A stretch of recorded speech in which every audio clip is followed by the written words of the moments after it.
go. We'll call this committee of the whole meeting to order on February 13th, 2024 at 7 p.m. Please stand for the Pledge of Allegiance.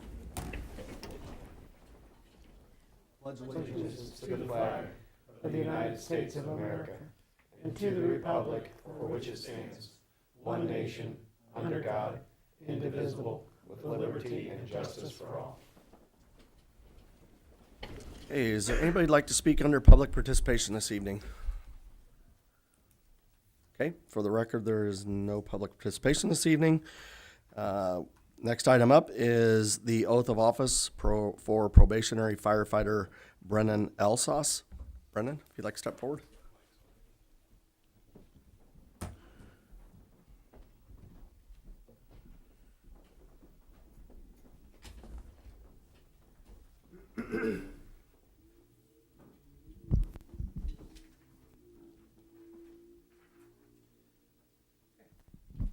Please raise your right hand. Say aye. I, Your name. Brennan Elsass, And repeat after me. Having been appointed have been appointed to the office to the office of probationary firefighter, of probationary firefighter City of Lincoln, in the city of Lincoln, the County of Logan, the county of Logan, do solemnly swear do solemnly swear that I will support the Constitution that I will support the Constitution of the United States of the United States and the Constitution and the Constitution of the State of Illinois. of the state of Illinois, And I will faithfully discharge the duties and I'll faithfully discharge the duties of the office of probationary firefighter of the office of probationary firefighter to the best of my ability. to the best of my ability. Congratulations, sir.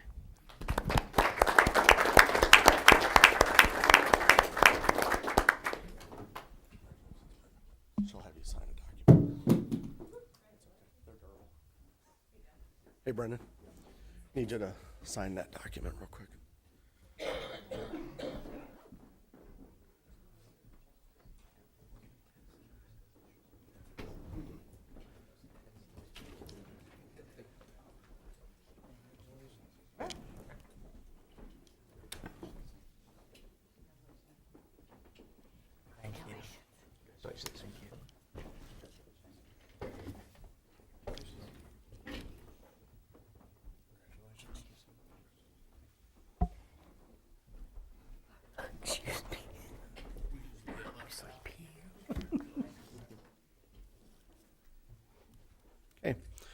Next item on the agenda this evening is item number 5, engineering work order number 4.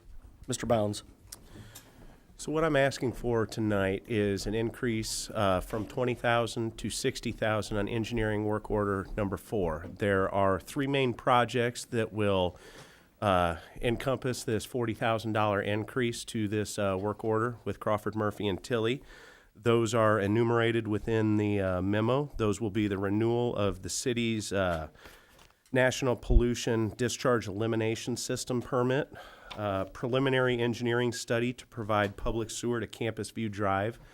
They do have sewer service out there right now, but it is a private system that was put in by the university, and the city does not have ownership of it right now. And the third one will be the assistance on a property transfer to the city of Lincoln. Asking you guys to approve this and let us expense it from the equipment fund. If you've got questions on those 3 specific items or the work order in general, I'd love to try to answer them. Alderman Bateman. So this is out in my ward, in my neighborhood.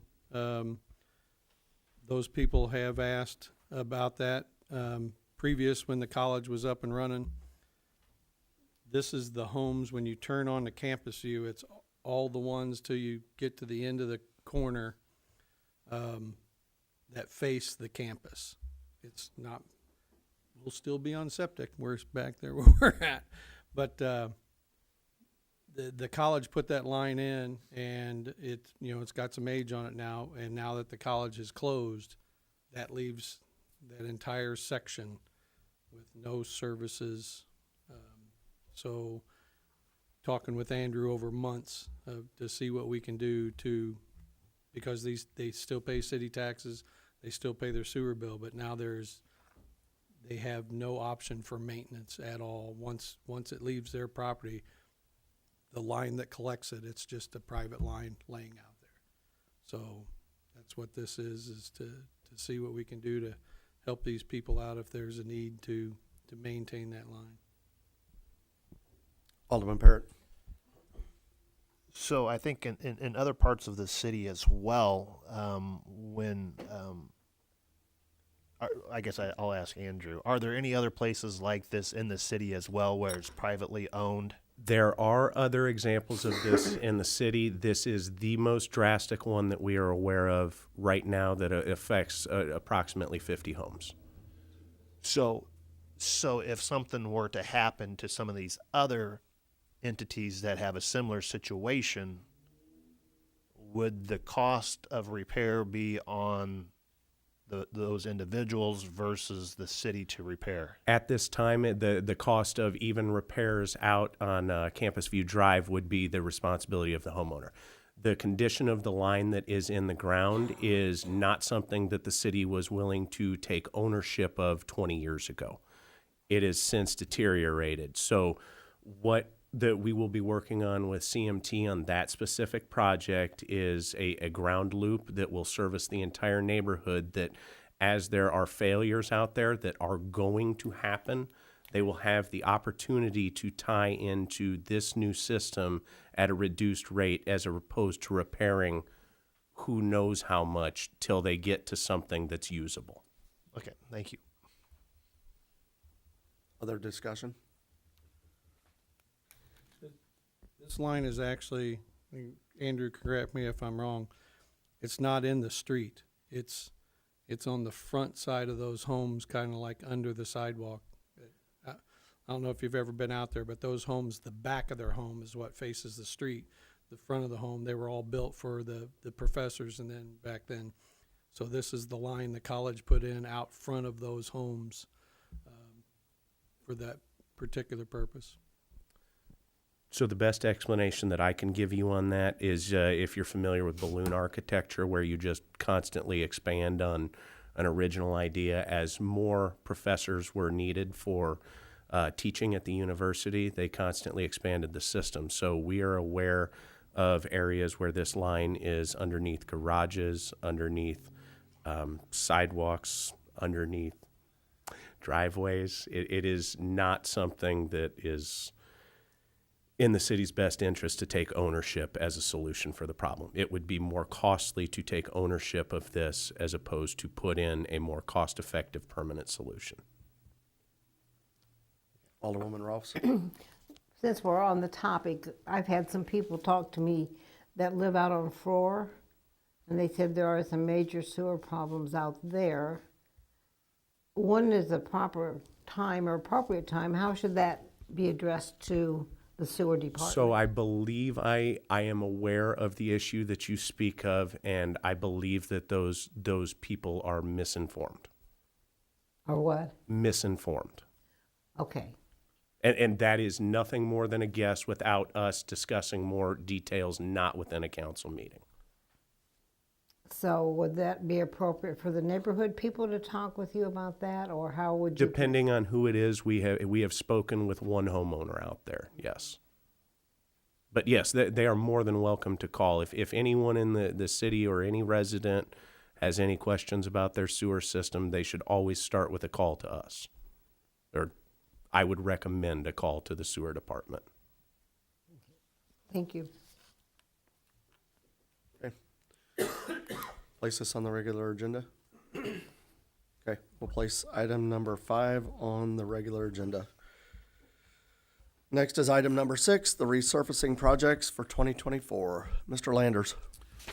Myself and Shane Remmert with CMT and his partner Kristen, I can't remember her last name right at the moment. I apologize for that. Have been since the first of the year. We Timmons, right? Timmons, there you go. Have been working on putting together the resurfacing project for next year. It includes the overlay targets that that were approved last late summer, early fall, and then we've added some more targets to that list in the memo. It's got the 2023 laid out, and it's got the 2024 laid out. Also, as they begin to research the Rebuild Illinois project for Tremont Street, We ran into some snags with historic properties. It was going to cause some major delays in that project using state funds. So it was, our opinion was that it's not a suitable project at this time for those funds. So we would use those funds, Rebuild Illinois funds, as part of our regular resurfacing. Alderman Parrott. So where does that put the project then on for Tremont Street then? We're developing a plan right now where we will probably phase it out. Try to get, maybe this next budget year, we'll try to get engineering and stuff finished on it, and then we'll see where we go from there, and hopefully address that in the upcoming next few years. I'm disappointed. I was too. I am too, because I have a lot of people. I think a lot of people are going to be pretty disappointed. and What's I'm the sure snags? What are the snags? Well, there's a historic property in that stretch of roadway, so that triggers a whole bunch of other stuff that has to be done that's not going to allow us to be able to get that completed to be able to use those Rebuild Illinois funds, because they have to be expended by July of 2025.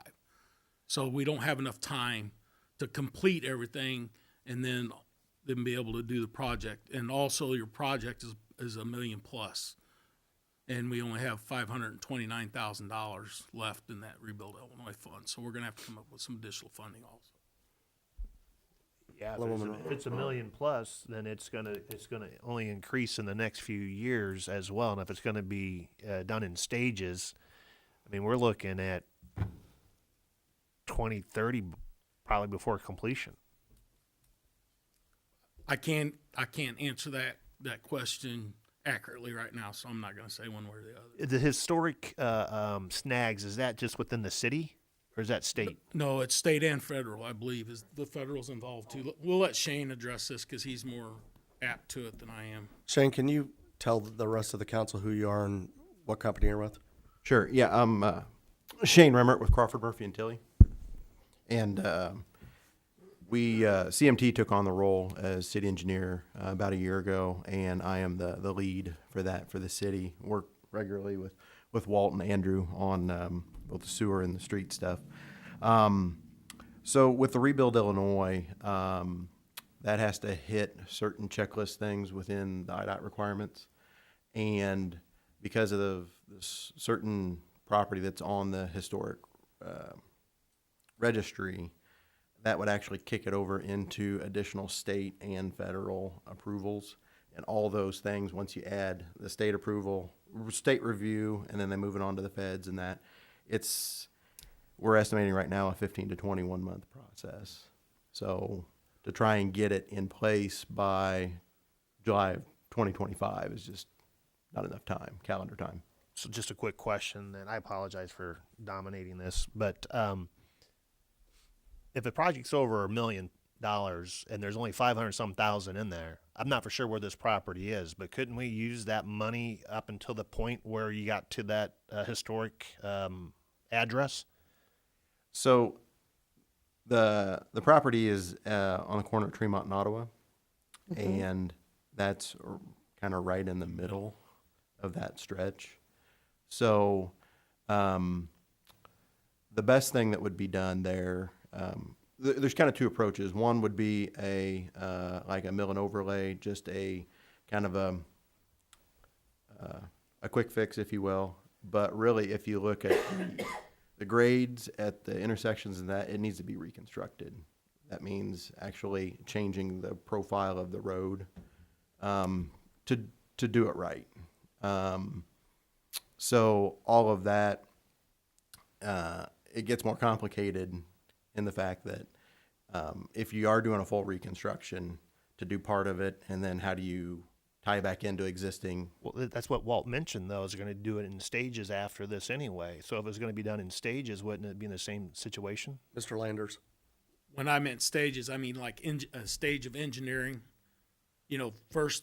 Oh, I thought you were Yeah, talking no, like... this construction would all take place within. Oh, okay. I was looking... Ideally, the construction would all take place in one project. Oh, okay. But if Right. we can That makes budget, sense. if we can budget enough in the 24, 25 to get the design engineering completed and be ready for the next construction season. And it could possibly be, and Shane might be able to answer this better than I can, but we would be looking at doing the ramps, the sidewalk, the ADA work the following year, and then the following year, we'd be looking at doing the reconstruction of the roadway itself. Right. So the phasing wouldn't necessarily be the main line. It could be some of the other kind of appurtenances on each side of the travel way. Alderwoman Rolfs. I am a block off of Tremont. I'm about 3 blocks from the house that you're talking about.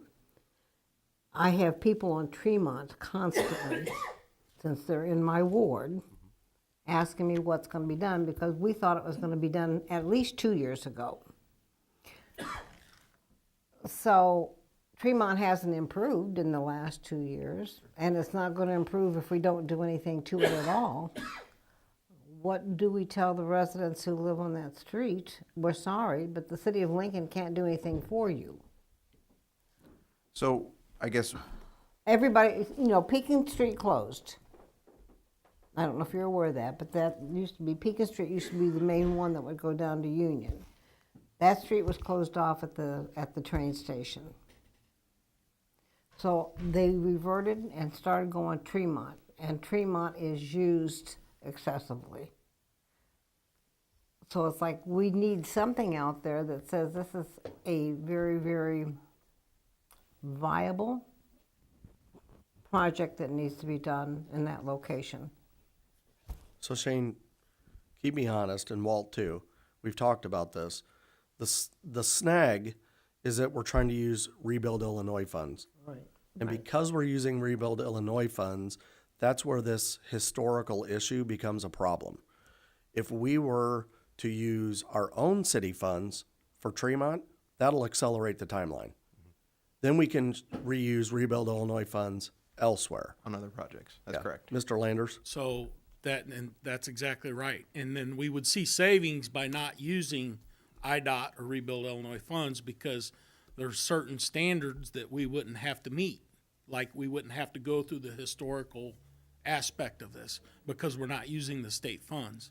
We're using our general fund money, which that's what we normally use every year anyways for our resurfacing. But it also means, though, that the $1 million that we have budgeted annually for roads will all be focused on one or a very few projects for that year if we decide to do that, right? Yes, and unless we can come up with some more money somewhere. So But there is an alternative that is the to at alternative. least look at,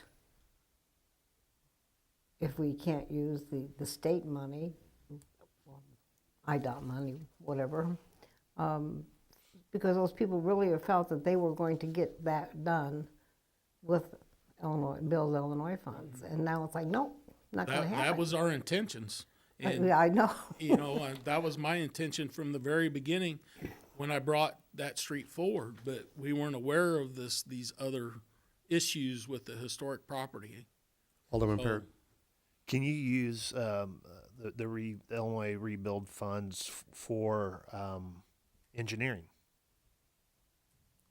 I'm not sure how much. I'm not sure how that breaks down. But not on Tremont, right? We couldn't do engineering on Tremont with Rebuild Illinois. So I guess the way I was thinking through the engineering dollars on Tremont is, I think they want to see it go towards capital improvements, right? But the way I understood, part of the hang up with this additional requirement with the feds and the state and the feds is, of your $529,000 that's a grant, how much of that do you want to spend on engineering fees? As the for-profit engineer, we'll gladly do the work for you, but we don't think it's in the best interest of the city to tie up engineering dollars when that could be going to actually improving the sidewalks and the roads. Alderwoman McClellan. I'm just curious, what is the engineering cost for just the Tremont project? We haven't estimated that. Close ballpark? I can get back to you. That'd be great. Thank you. Alderman Parrott. I mean, the dollars are going to be spent either way, whether they're Illinois Rebuild funds or city funds to engineer it. we're just pushing it off down the road a little bit further. But if we engineered it with the funds that are from the Illinois rebuild, to me, it just seems like then just the next year, you know, because I don't know how long it's going to take for the historic preservation to sign off on whatever, but I would think once you have it engineered, they would be able to sign off on it a little bit more quickly, and that we could do the project the following year. Mr. Landers? So this is an issue we ran into last year with our sidewalk projects and trying to use engineering money to engineer our sidewalk project, but we're going to use general funds to do the project. So IDOT started questioning that. So I'm afraid that could be the same situation here.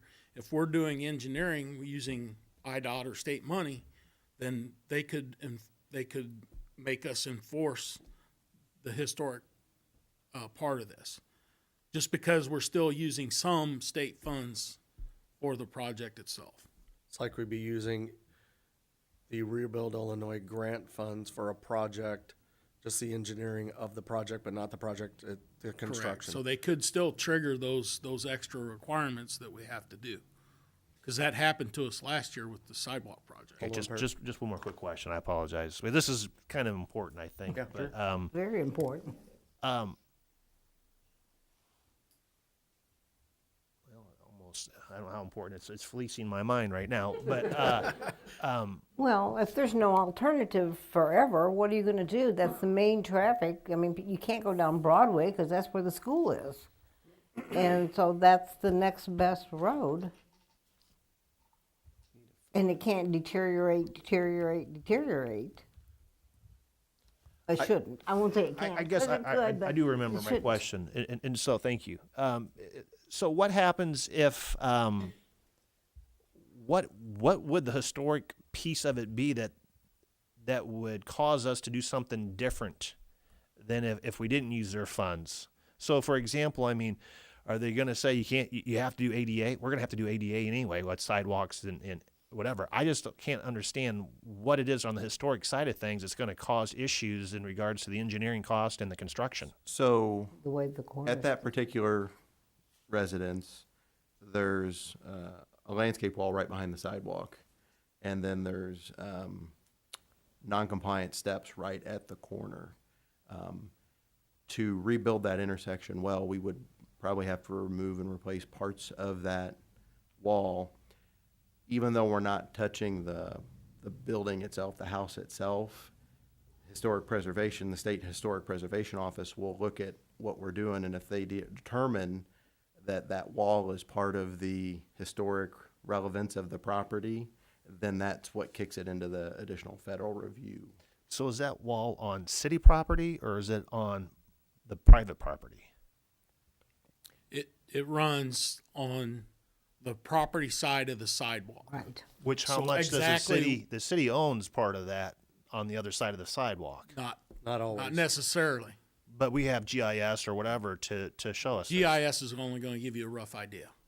We'd You to would get have a to survey the property to be exact to know where the right of ways are. That sounds like like $1,500 to get it surveyed? I have no idea what that cost would be. So It wouldn't be. that can all be part, so we haven't developed the engineering scope and fee yet because frankly, we haven't been asked to. I mean, we can develop that and bring that back at a future council meeting and say, these are the engineering dollars that it would take to do this, do it right. So tonight, Walt has the memo here, and, use the CMT memo kind of as reference. There's kind of two issues there. One was the Rebuild Illinois piece, and the other was the target on how to move that forward. So ultimately, I think, I guess I'll speak for Walt and I. We're looking for direction here on how the council wants to move forward. So if we decided to use city funds, right, for the $1 million project for Tremont, we could do that, right?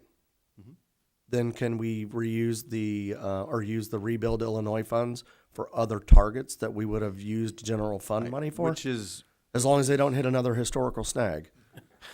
so Because I think that's the direction we need to go. Kristen went through the list of 2024 targets that Walt gave us, and then also looked back at the 2023 targets. With the rebuild money, when you go to do a resurfacing project, a mill and overlay, there's certain requirements that you have to hit with that, a certain depth that you've got to do. Not all of those targets met that criteria. Okay. So that is why in the CMT memo, we said, okay, here's the 2023 targets, here's the 2024 targets. We kind of reshuffled the deck, if you will, and said these, the first list there are the targets that are best suited for the rebuild monies. And then the other targets are best suited for use of either general funds or MFT or however the city would choose to pay for those. Alderman Parrott, and then Mr. Landers. What about Fifth Street? Can the Illinois rebuild funds be used on Fifth Street? Because we have plans for doing those roads, right? This construction season. The timing would not work out because we have to expend the money by July of 2025. We couldn't spend $500,000 going down The that project's road by not going to let 2025. until 2025, late 2024, or the beginning of construction season on 25. Yep. We wouldn't see a first pay estimate on it until after that. So- The timing is putting a kink in it, you know, so that's a big part of it. And I think some things that's been said might be a little misleading. We're not abandoning the Tremont Street project by any means. That's something that we're going to continue to work on. We're not just forgetting about it. We're just trying to figure out the best way to move forward with it. Ms. Rolfs? Is it the ADA compliance with that corner? Is that the main problem? Or is it the wall that, Well, it's the one gets into the other, right? In order to get the ADA compliance, we may be getting into that wall. So that is under the, I guess, following the more stringent state requirements. Now, there's other ways that we could look at, and Walt and I have talked about this, about possibly adding ADA ramps like farther down the block and moving the pedestrian traffic off of that corner and then accomplishing the same thing. We think that that's a viable solution. However, it's not the same as getting it approved by the state. So we don't want to necessarily head down a path and then have the state reviewer say, no, you can't do that. Ms. McClellan? So is there a temporary fix that we could say to the Tremont? There's really two blocks that are really bad. I mean, we can continue to stopgap work, patching and things like that, and so like it's we just, have been. just filling potholes is essentially what you're saying? Yes. There's nothing else you can do for them at this point? I don't know what it would be. You said something about, didn't you say something about, oh no, that was for Park Place we were Right. talking about, yeah, Park, yeah. So there's no, And the spray patcher could take care of some of the worst, the worst spots, so. okay, and that is within the budget this year, or? Yeah, we generally spray patch all season long, so. Okay, well, they may be a potential to, The problem with Tremont Street is that it's not just big potholes. There's a lot of just little things or little holes all the way up and down the street. So, you know, technically, best thing there is just to put cold patch in the deeper ones that are going to affect the drivability of the street.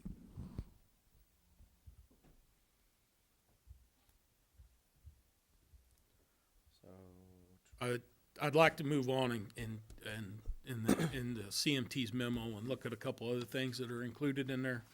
So we have the 2024 targets, which were added in. If you look at the second page there, so those are the additional targets. And then also included in the 2024 targets, we have the Union Street from the bridge on Brainerd's Branch to Lincoln Parkway. So another segment of this is where the sewer work was done, the lift station was put in. So that would be from Woodlawn Road to the bridge at Brainerd's Branch. That is gonna be taken care out with money out of the sewer enterprise fund. So basically, if these targets are approved, then the whole stretch of Union Street from Woodlawn to Lincoln Parkway would be completed. So I just want to make sure that you seen that other segment was in there that was going to be taken care of with the sewer enterprise funds. And when do you get started on this?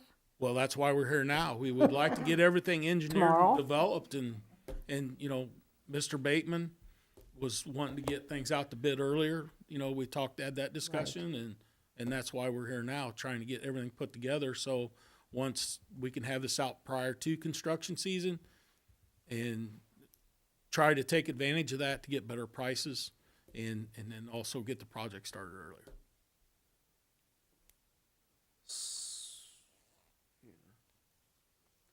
Guess So Put it on. in here you have targets to be funded using Rebuild Illinois. And that's the third from Decatur to Maple, that list there, right? Correct. As the Those estimated- are the targets that Kristen identified would be better suited for using the more stringent IDOT requirements. So then what you're talking about is shifting the Rebuild Illinois funds to those targets. Then we would have to figure out if we wanted to do Tremont Street as well. We can't let Tremont Street continue to go for 2-3 more years. It's in terrible shape. Sure. I guess the thought behind this is because there's the timing aspect of the rebuild funds, to go ahead and use that to subsidize what the city's doing for their resurfacing program.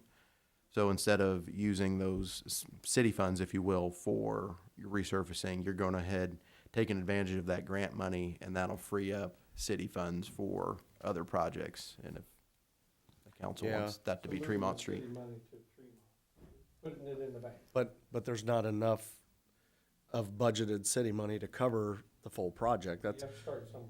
well, I know. So that's where you find people will have to decide if you want to tackle Tremont this coming year, you want to wait until next year. Do you want to find, because if I'm reading this balance sheet right, we're going to be about $500,000 short to do Tremont. If I'm looking at the grouping where you got targets to be funded using capital project funds and sewer enterprise funds, right? Right. So we would have to come up with an additional $500,000, correct? To do these targets the way we have them laid out. Yeah. So, Ms. Rawson, then This Mr. kind of Parrott. addresses a point that you made a while ago, that we might get to the point where a lot of funds would be dedicated to doing Tremont Street, other things, but we are taking care of them first, in a way. We're gonna be taking care of those other things that need to be taken care of first, so they're already getting what they need, but Tremont needs it also, so. That's the tough decision. Mr. Parrott and then Mr. Bateman. Well, I was just going to ask Treasurer Conzo and Walt also. So we have to do Fifth Street, which is $1 million plus or whatever that's going to be, and then we got to do Tremont, which is going to be $1 million plus as well. And it's a priority for Fifth Street, probably more so than Tremont Street. I hate to say it, but I mean it's obvious. Treasurer, what funds do we have available for, to say, $2+ million for a road construction in the next 2 years? Alderman Parrott, that's an excellent question. We currently don't have anywhere near that available to do it. The only way we could do this, and I've talked a little bit with the mayor about it, is through issuing bonds, alternate revenue bonds, which would have a extensive payback period of probably 20 years. You wouldn't recommend that? Well, here's the thing with that now. The interest rates are high right now.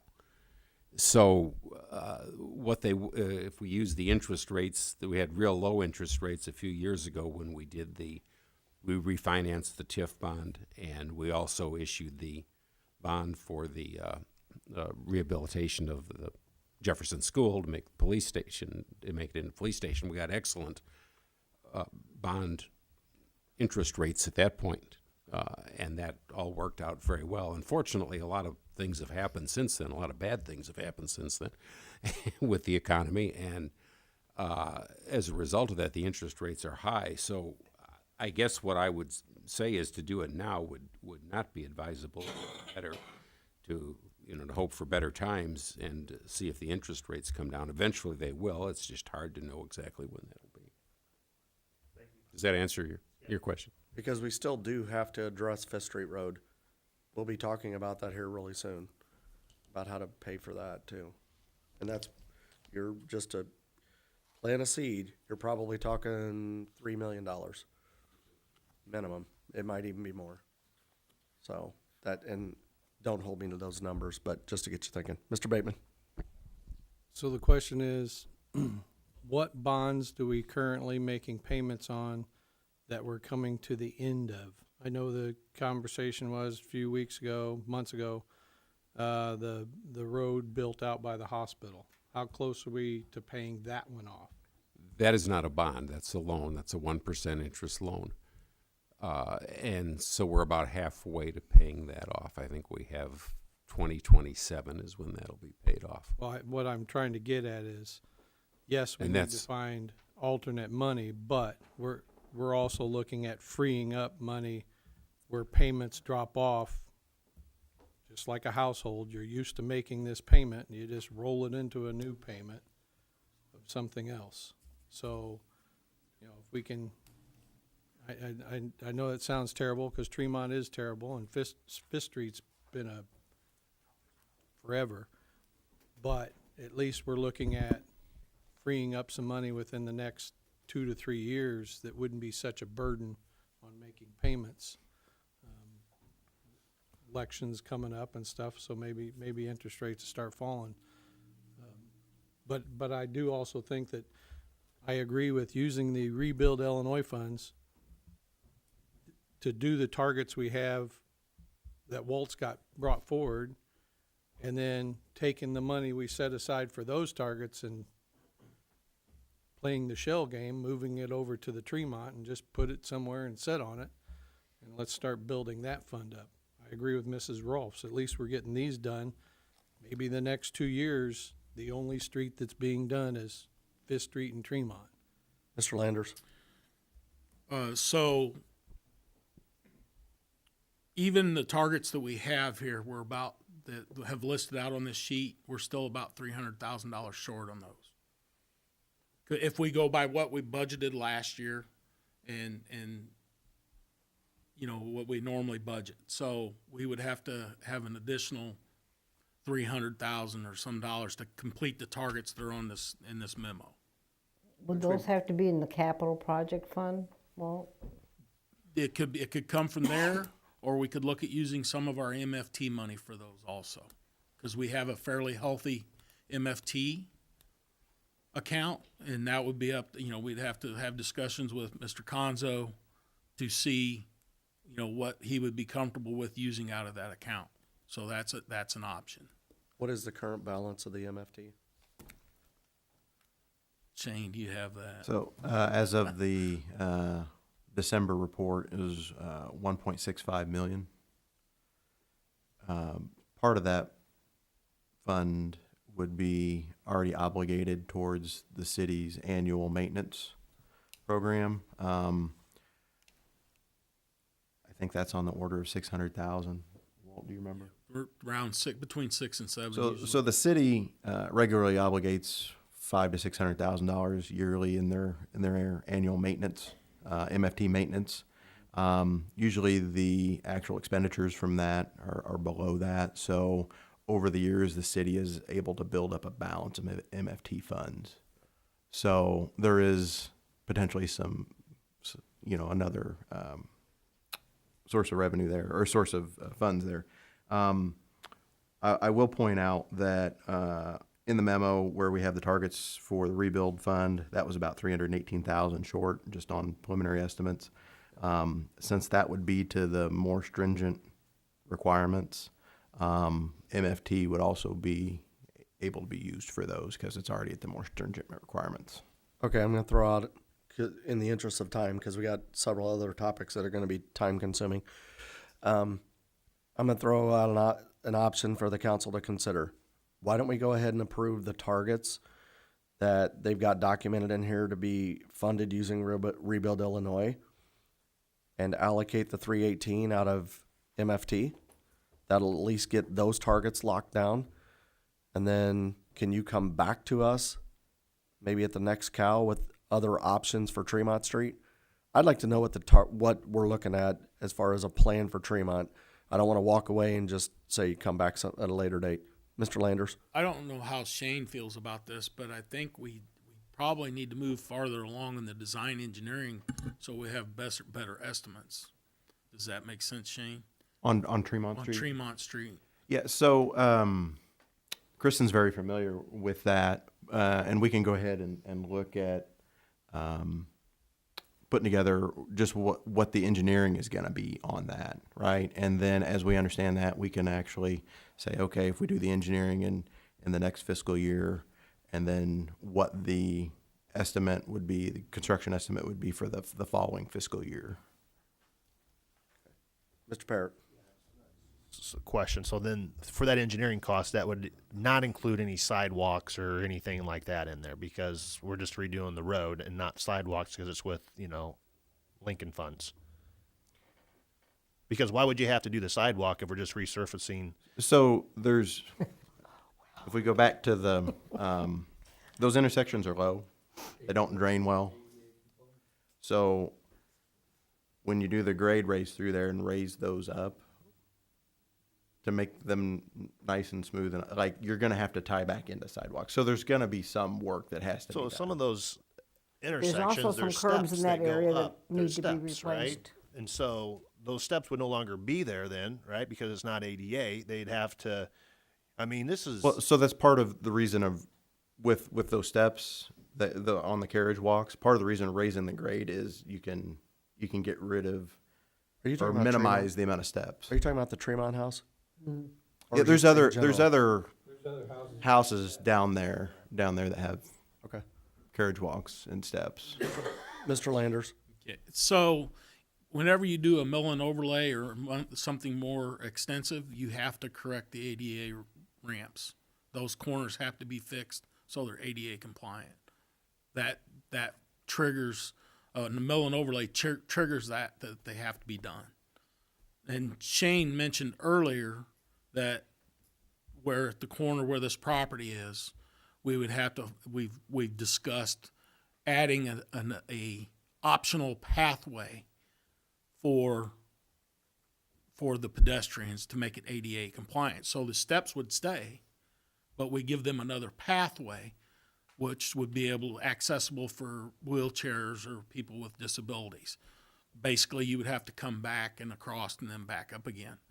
Because if you look, you look at the grades and the things that you have to do, there's not enough room on that block to make it work. There just isn't. You would be going halfway back the street to start sloping your sidewalk down, and that property sits so high, you can't rebuild their lot for them. So you're talking about something similar to what's in front of Flossie's, right? Not necessarily, because up and once, back? if you come to those steps and I'm walking east, and you guys will just have to go by and take a look at it. Are you talking about? You would turn right and go back south towards the alleyway, which would be between Tremont and Dullivan. Walt, here's your house. Okay. Is it okay if I walk up there and? Yeah? You could, I got my pointer right here. But it's not gonna do right. That really doesn't even show the depth of that. I walked I mean, that you're going up and talking- down the step. That's high. You're probably talking at least 36 inches, if not more, of height from the street level. Okay? So what we've discussed, and of course, we would have to look at it even closer. So the pedestrian coming this way would walk back this way. You see how it slopes down and it gets shorter. So it would be easier to make a ramp back here for a pedestrian or somebody in a wheelchair to cross the street here to another ramp and then come back up and then continue down the sidewalk to the east. Does that help you visualize it a little better? I don't know about that, but yeah, so, cause this here, cause if you wanted to put a ramp here, you're gonna have to rebuild that wall because it's not tall enough, because this here is gonna be down on the street, street level. Wraps around, the wall then wraps around its grass. Yeah. So you would, you know, to get your slopes down, because you need at least a maximum of an 8% slope for a ramp or for a sidewalk slope. So you'd be And even with starting- those, you're limited as how far you can go vertically before you have to have a flat area. Yeah, and then you you can have to level and then go down again. So you'd be starting way back here, bring that down and get it flat here. The question that hasn't been asked, or I haven't heard it asked, historic preservation.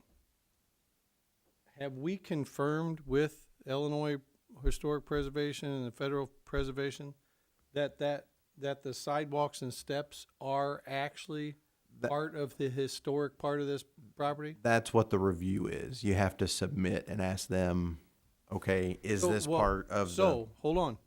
So then that makes all this conversation a moot point until we submit.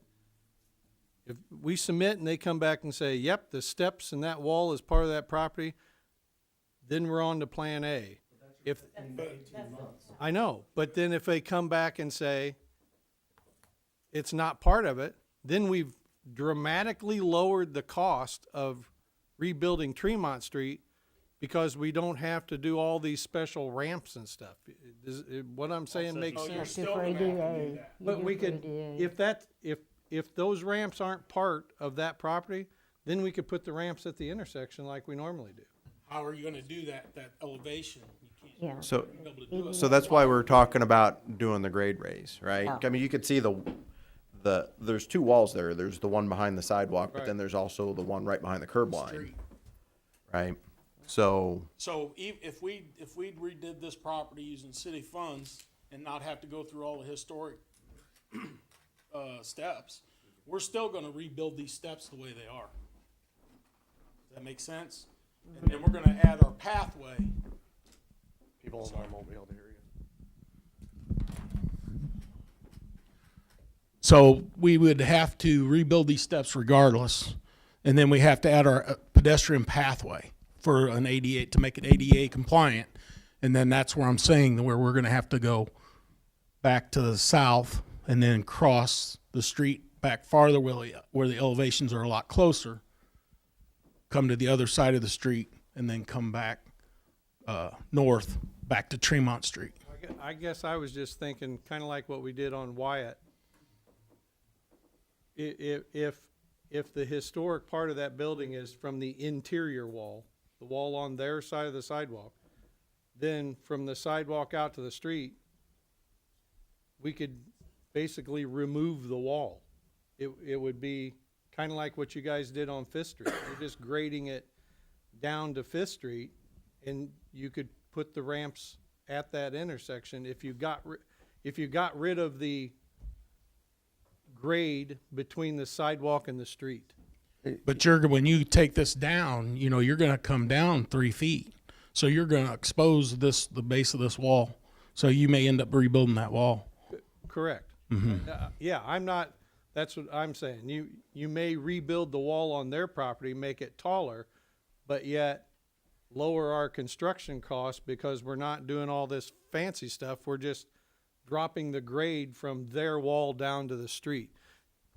Yeah, but Not any different than where you turn into the alley to your house. You got a big, tall wall off Union to go behind 9th Street. yeah, but I think they're gonna have to start way back to slope that down, right? You're gonna have to go at least more probably to get your slopes to where they need to be. So, a lot of questions to be answered that we're not gonna answer tonight. But at least can we get some targets in the hands of the engineers and Walt so that they can start getting things ready and to go out for bid? Because that's the key, right? But what would it cost the city to turn this in to start the clock ticking on the answer from historic preservation? They'd have to submit it to state and federal. Is there a cost for that? yeah, I mean, we would have to, I'm not sure what all we would have to submit, so I'll have to I check with guess what Kristen. I'm and trying get- to say is we cannot plan on Tremont till we start that clock and get our answer. Unless we use city funds, and then we don't have to worry about it. We can do it the way we want. Yeah, because if you use Rebuild Illinois on here, you're looking at probably 2026 Oh, I see. before you even get an answer. You're saying do this whole project without any That federal particular money. property is the linchpin. Because of the Rebuild Illinois, it's got requirements for uses of, like tourism money. We can only use it for certain things. With that money, that historic component requires and triggers that research. So if we use capital improvement funds or other funding sources at the city on that project, we don't have those requirements. We do it like any other road we have. It'll eliminate all the historic aspect of this if we use the city funds. Now, those other Rebuild Illinois funds, it sounds like Shane and crew have already talked and verified that the targets that are in the packet won't run into this snag, correct? Right, right. So, Mr. Parrott? Yeah. On these targets, just real quick on these targets. So if we normally spend between $500,000 and $600,000 on these roads, and the rebuild is like 500,000 something, and this is going to be short 300,000, why don't we just remove one of these roads to where we're spending the same amount of money? I mean, why are we spending 800,000 versus, let's say, 600,000? This year on these types of targets. We can do it. That's why we're bringing it forward.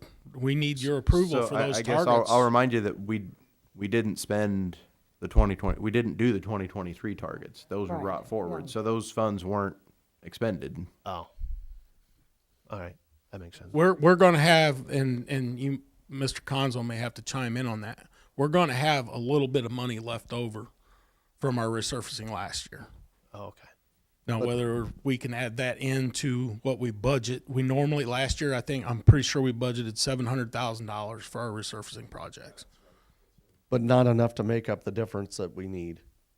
That is correct. I think if you run those numbers, I think we're about $300,000 short So, on those projects, but yet we have the MFT money that we can also so use on toward too. the ones that we had targeted for the rebuild, the shortfall was about 320, and like I mentioned before, it's possible to use the MFT. The second list of targets is the part that's lumped in with the using the sewer enterprise funds. They're on Union Street, so that's kind of a different pot of money where we don't fall into some of these requirements. What's the total cost? You say with 320,000 short, but what's the total cost for the 2023? So the total cost of the The 20, both projects. both projects is 1.66 million. There's your dollar amounts. We may have some other options too. Andrew and I were speaking briefly about it, but I wouldn't want to discuss it tonight until we had a discussion. So I understand the 1.66 million seems like a large number, but 400,000 to 500,000 was potentially rolled over from last year. Another 500,000, 529,000 was from the rebuild funds. Potentially in this scenario, another 318,000 would be from MFT. I'm sorry to interrupt you, but where in here does it provide us the amount that's rolled over from last year? It's not included, and it's not that significant. Okay. It's less than 200,000, I believe. I think Well, but there was the additional $250,000 appropriations that weren't spent, right? That's something that Mr. Conzo would have to chime in on. Okay. Mrs. Rolfs. So if we went ahead and approved this to go to next week's agenda, and you had more definite costs or amounts of money that would be left over, then we could look at that as going toward the Tremont project, correct? This doesn't include Tremont. No. But if there's money left over, Well, we don't have enough money to do what we have. There won't be any money left over because if you look right here, here's the outstanding balance we got to cover, and here's the one for the Rebuild Illinois. So that's 850,000 right there. So basically, if we vote to approve these targets with the money we're going to spend, the discussion we need to have next week before we vote is, in 2025, is the only street we're going to repair is Tremont. I don't have a problem with that because it is a major street constantly used through town. And it's gonna be expensive. So we may have to put off all the little side streets for a year to do one major one that everybody travels. So if that was me tonight, that's what I would vote to do, is let's fix the ones they brought forward and let's have the discussion that next year we're only focusing on one street. And if you approve these targets, that doesn't mean we're going to be able to do them all, because we still have to go through the budgeting process. So if we get in budget, we may have to cut back anyways. Hopefully we can do everything that we've got listed out. And then, hopefully we'll be able to get them all done. If we can find the extra funds with the MFT or whatever, other options we may have, and be able to complete that project the way it is. So then is council okay moving forward with what's proposed with the expectation that 2025 Tremont will be addressed? Yes. And how much maintenance are we going to have to do to Tremont? Because it's in bad shape. I mean, we got to keep it up for another year. Yeah, it's nothing out of the ordinary. Okay. And one thing back to Tremont too is we can still, phase it and see where that works out. Once we get engineering done and gives us a better idea and what our options are, then we may be able to, spread it out a little bit, but still get it done in a timely manner. Yeah, I think we probably shouldn't use the word phrase or phase it out, because phase implies that we're going to do this section, then this section. So No, whatever you yeah, want it to would call be a portion of the project, not a segment. that stage of the project, like the engineering or whatever. Okay. We would want that to go out as early as possible because that's an all summer long, that's an all summer or more. It for could be a multi-year project also.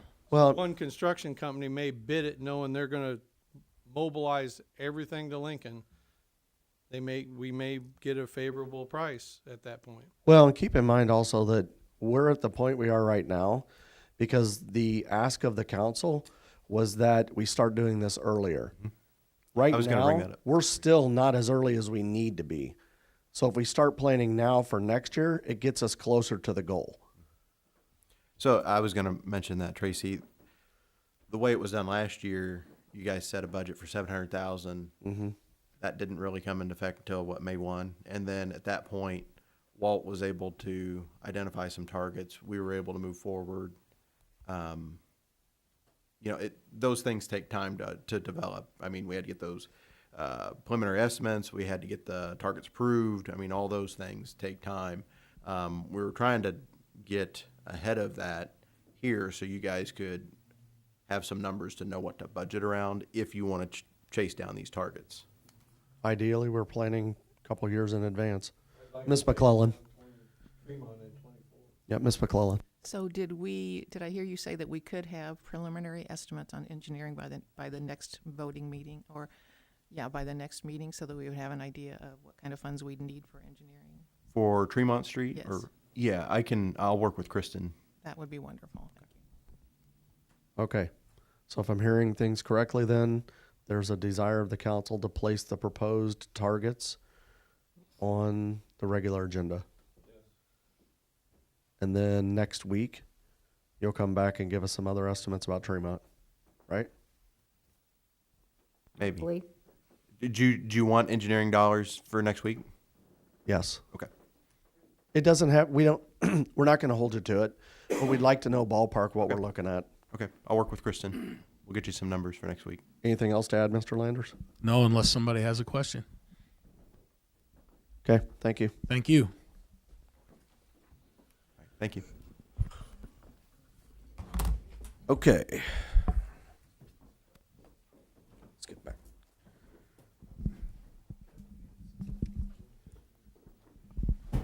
Okay, so item number 6 is on the regular agenda.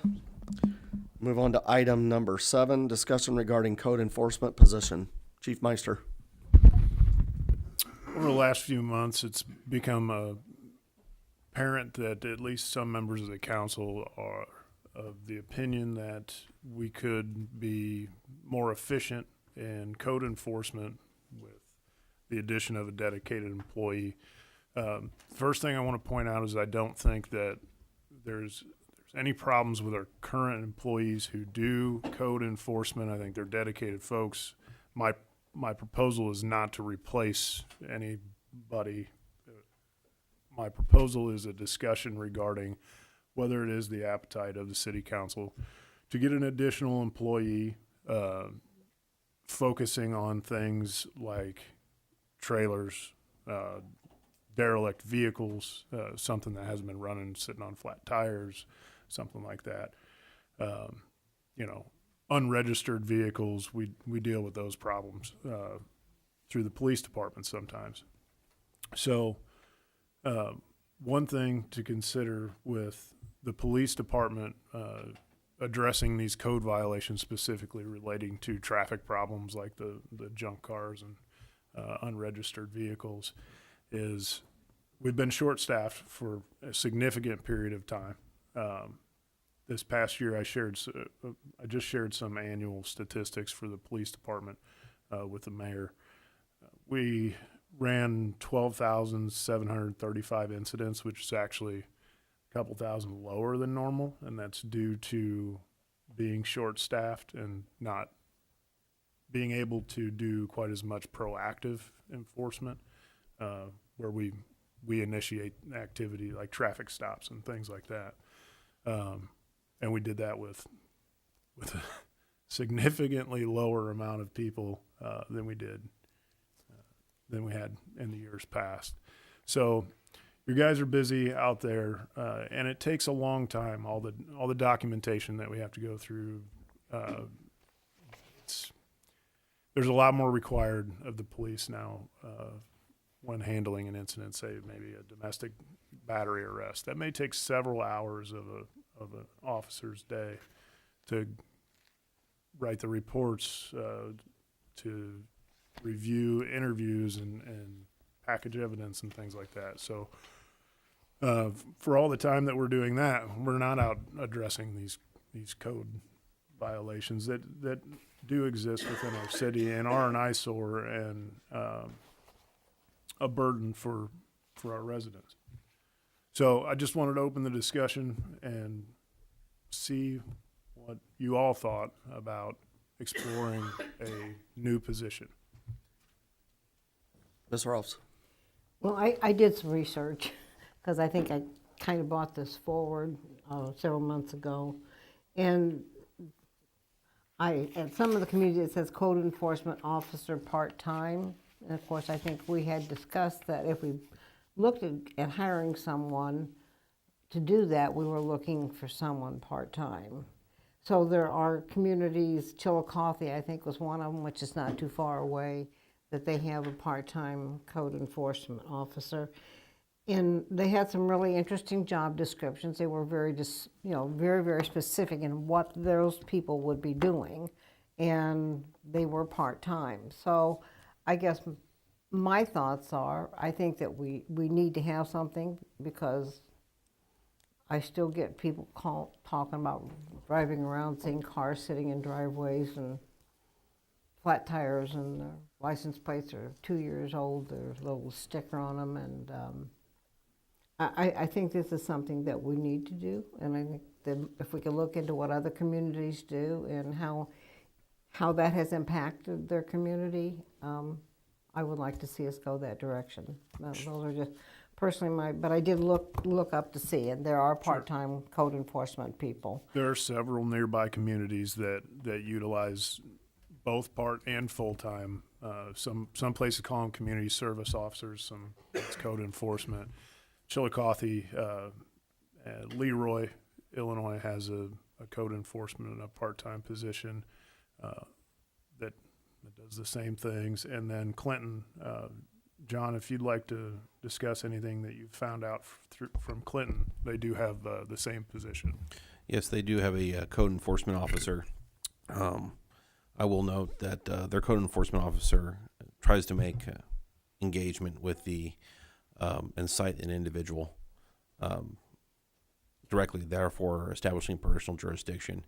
I will note that Clinton doesn't utilize a each and every day violation that we typically do here within the city of Lincoln, which brings challenges to enforcement of theirs, so they're quicker, but there's also less fines that go away, and so sometimes less. So that with that being said, they utilize a part-time officer who is a retired police officer, so that they use a different system over there. They're IMRF over there, and they keep their guys. They have to keep them under a certain hour amount each year, part-time, in order to ensure that nothing in their retirement comes into jeopardy. So it's definitely possible, and I would definitely recommend, if you're going to go this route, you probably should go something along the lines with the part-time retired officers. They are many. They're out there. These officers that are part-time, they seem to contract with different municipalities. I believe Atlanta uses some retired officers, or has at one point in time. I know some other small towns around Illinois use part-time officers. So I think you'd be able to find one if you went that route, and get that officer. And the reason why I say you probably should use one that's retired is because they're probably already familiar using a city code book to cite people and know how to engage people in a professional manner. Yeah, so I'll share some discussions I had with the chief on this. I know Mr. Rolfs has expressed her interest as well, feel that we need to move in this direction. I agree with what the chief said. This is in no way, shape, or form a reflection of the work that the Code Enforcement Office does. They do a lot of work, actually, and I'm surprised they get done what they do with the staff that they have. But I think that what's being proposed to the council has some benefits, not only to the way we manage the city, but the constituents themselves. Code enforcement is all about trying to get people into compliance, right? We want the town to look nice. We want junk cars removed, trailers on the streets. We ask an officer to go ticket them, a number of things.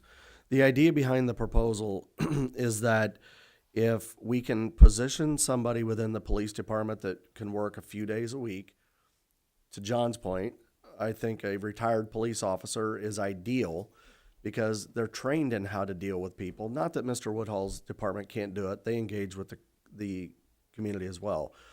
But not everybody that they engage with is receptive.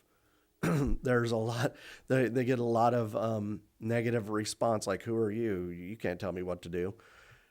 If the law enforcement office or branch of our city can then put someone in place that's trained, that can be deputized, that is equipped to deal with these, what that does is it allows that officer an opportunity to go talk with the people, to knock on a door and say, hey, listen, you got a problem. I want to let you know it's a code violation.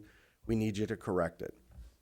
Current process is they go take pictures, they send a letter, then most people will comply, but the people that don't will get angry because they think they're being targeted by that letter. And the letter is written in such a way that it holds us accountable legally, correct? With code and the reasons why. Oh, the idea is to hold them accountable legally for their infraction. I can't tell you how oftentimes, and sometimes I question the veracity of some of these statements, but nine times out of 10, by the time we get to court, people are usually stating that this is the first time they've ever heard of it. This is the first time we ever heard a problem. So, I mean, there's going to be challenges for enforcement because there's going to be some people. I mean, you could tell, you can have a yard that's just littered with refuse, and you can explain to people that you need to pick it up, and they will look you right in the face and be, well, pick what up? So, I mean, there's you're going to have this is an additional tool, but it's a tool nonetheless. But sometimes when it gets to the stage of court, for the people who don't comply, it's just a challenge in general. Yep. And I think if the approach is done properly, it could actually prevent cases from having to go to court. It could make the customer engagement a lot better. our constituents are the customers of the city. We work for them, right? It's less letters that go out. Also, what it does is it allows us to respond quicker. You know, a lot of times, hey, we got a trailer parked on the street. Joe, can you go tag the trailer, right? And then when my officers get time, if we have somebody dedicated, what they can do is they can go out, do some of what Corey does already for us, and they can document things in our system, our GoGov system that we have, and then they do the initial entry if they can't get the person to work with them. And then Corey and Wes's office can still take that and run with it through the process if they need to. But I think it has opportunities for improvements up front. Also, if we can get somebody into compliance, it greatly streamlines the process. I mean, John will be the first to tell you that we could take up dockets of time every day of every week, sometimes with the violations we get. So I think this is a way to improve things. We've been trying to do this for a couple of years now, and I think this is a good approach. So I don't know if this means you're asking the council to perhaps budget for that or discuss that?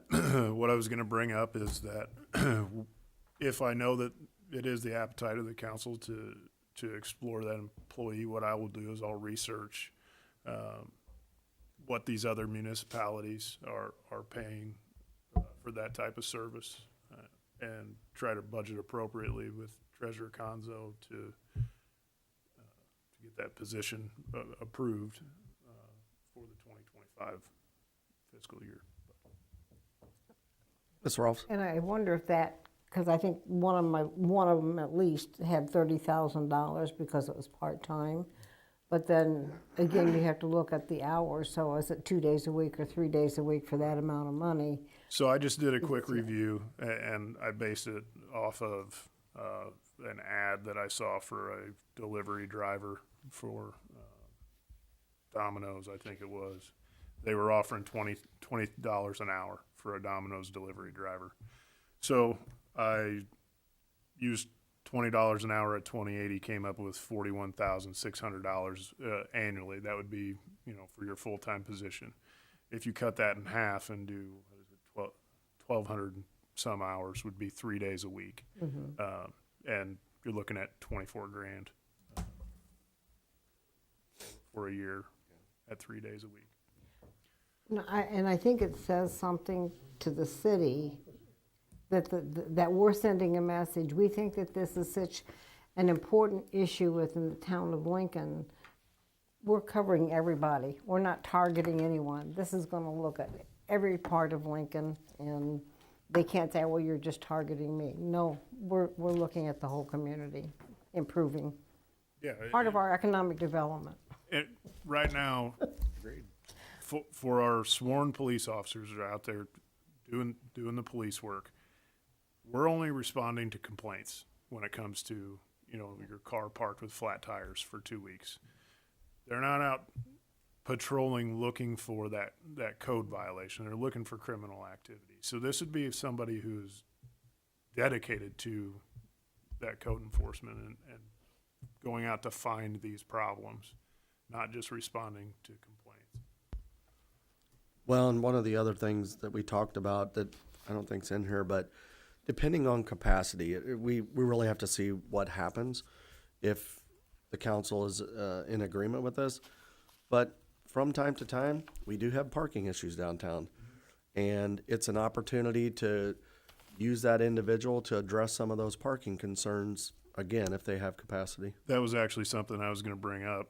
Absolutely. We have the ability, I guess, there's a part-time parking enforcement volunteer program with the city, but it's my personal opinion that volunteerism should not be involved in law enforcement. Good luck trying to get that person to comply with a subpoena if they were called to court for a parking ticket that they wrote when they're a volunteer. There's just a bunch of problems with that. Whereas this person, all he'd have to do is be authorized by the council and the mayor to have the authority to issue those tickets. Okay.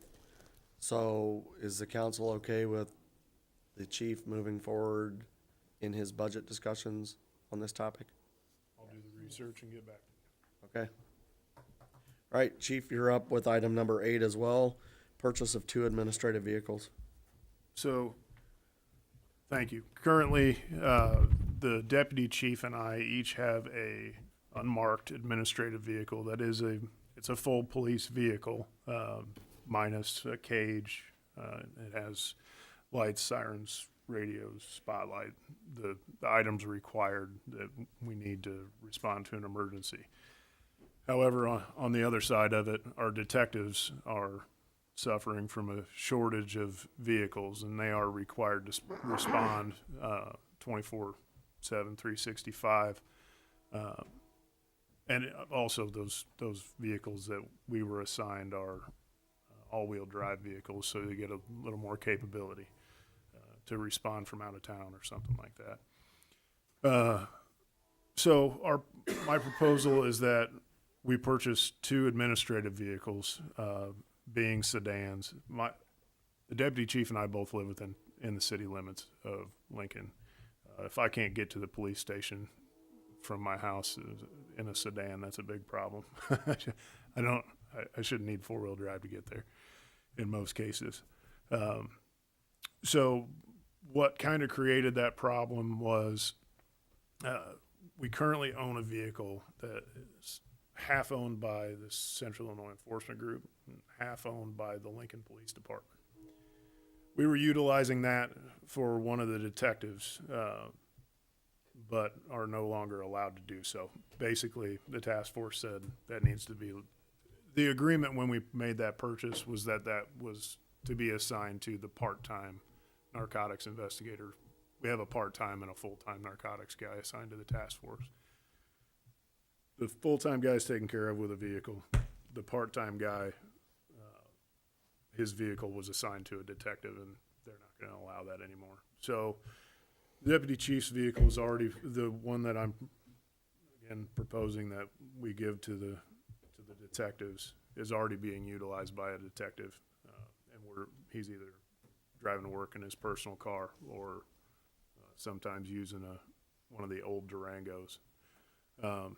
So, long story short, I propose that we purchase 2 sedans to replace the administrative officers' vehicles and assign the vehicles that the detectives need and have the proper equipment for them to the criminal investigations guys. Ms. Rolfs, Is that in this year's budget, or are we looking at next year's budget? this is for the upcoming year's budget. I budgeted for the K-9 and the replacement of a vehicle should we lose one of, you never know when one of those Durangos is just going to explode. So I budgeted for that, and we expended the amount that we needed for the K-9.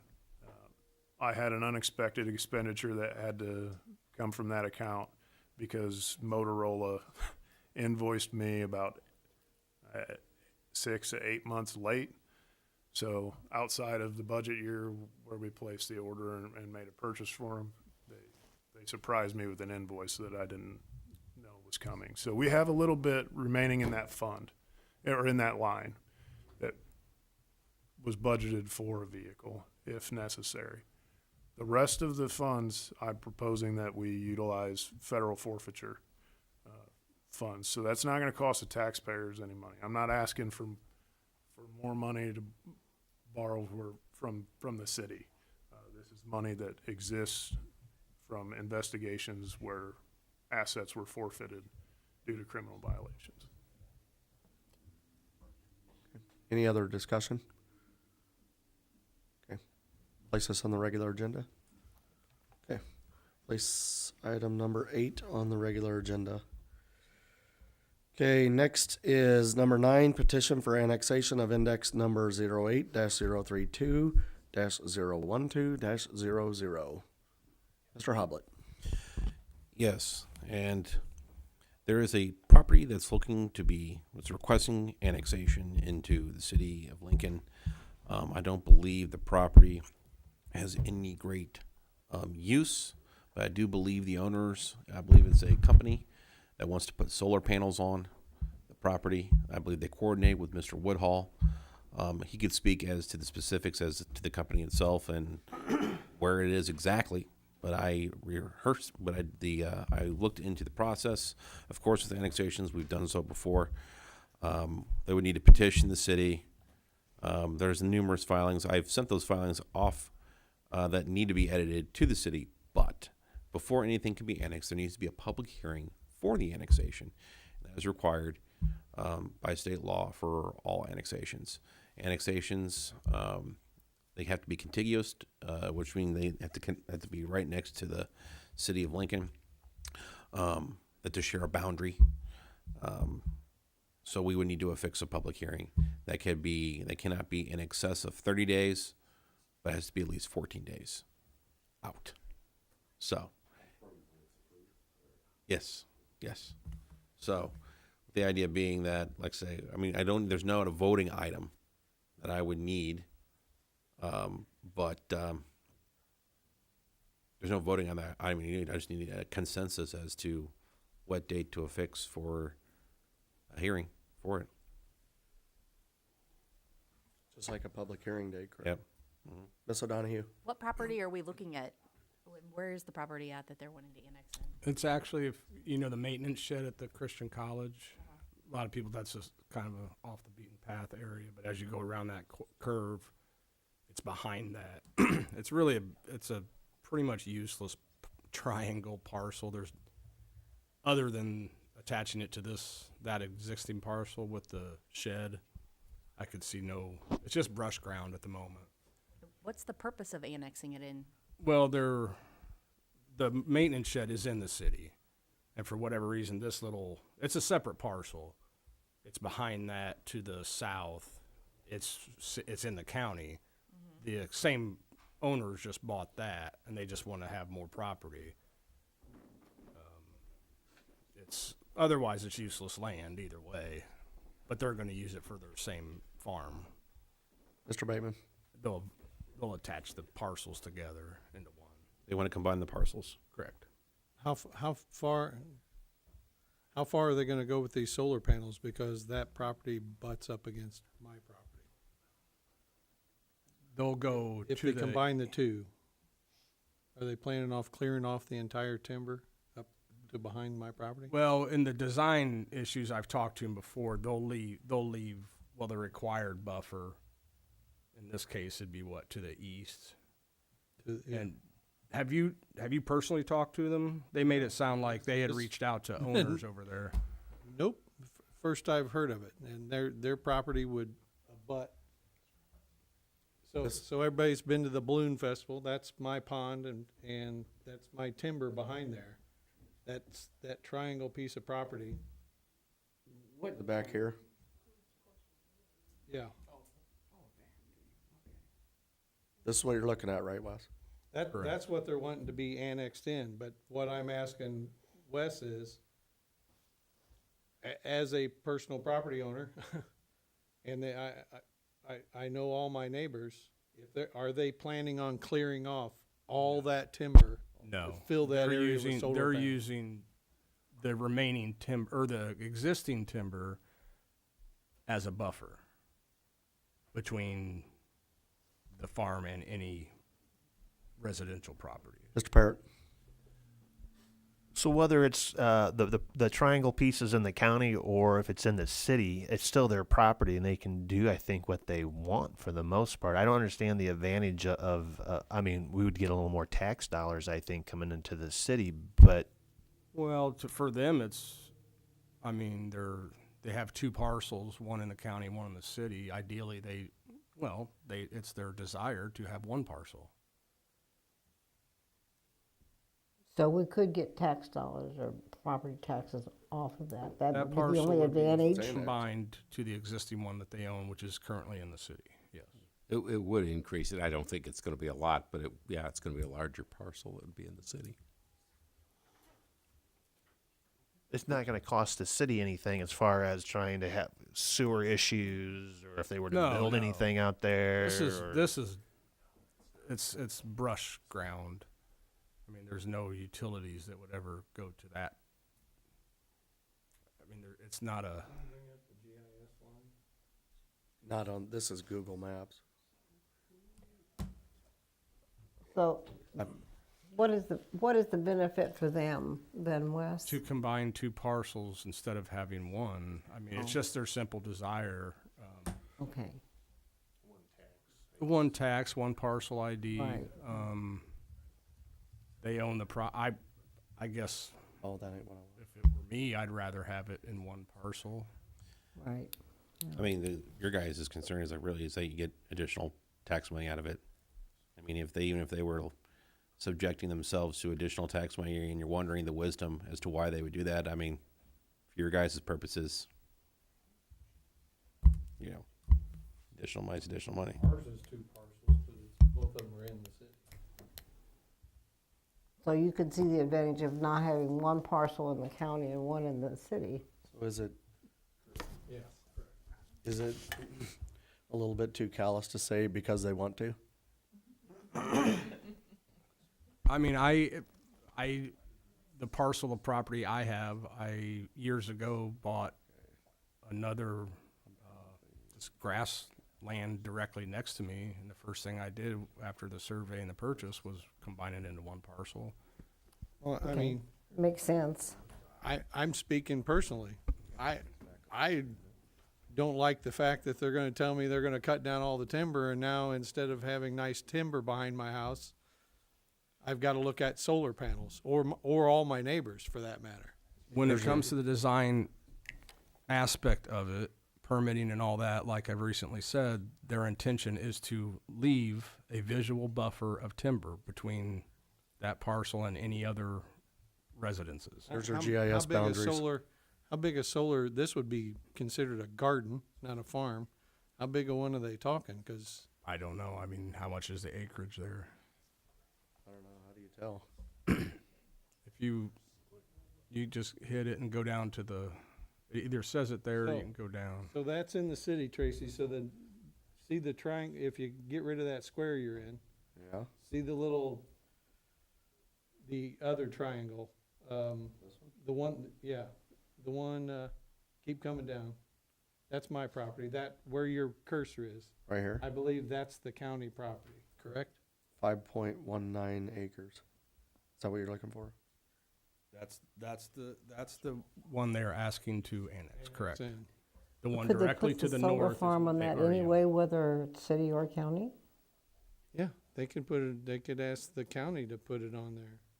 So you'd have to deal with Again, it. personally, I'd like to talk to them because I don't know if they've talked to any of the neighbors, and I would go to a zoning board of appeals if I had to all of a sudden look out at a big solar farm. Can you do that between now and next Monday? This is the first time hearing of it. So, I would caution here, make sure that you speak with other people and not just you. Cause you're kind of in a weird position where you're a elected official, but you're coming at it from a personal perspective. Speak to all my Yeah. Back here, yeah, there. Yeah, Mike and Angie and all of them, it would clear off all the timber behind their property.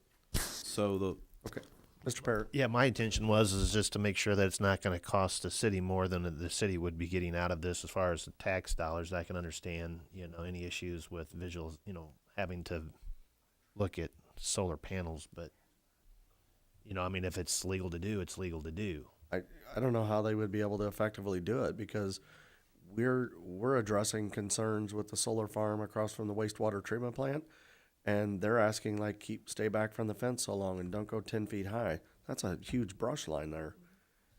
I don't know how they're gonna run an effective solar farm. Not my problem. That's what I'm getting at. Mr. Hoblet.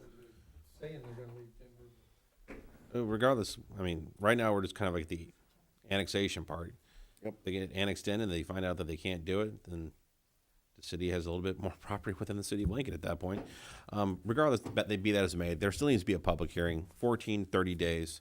If you're trying to line this up, like say with another regular voting meeting, I believe the next voting meeting is the 26th, but that is less than 14 days from today's date.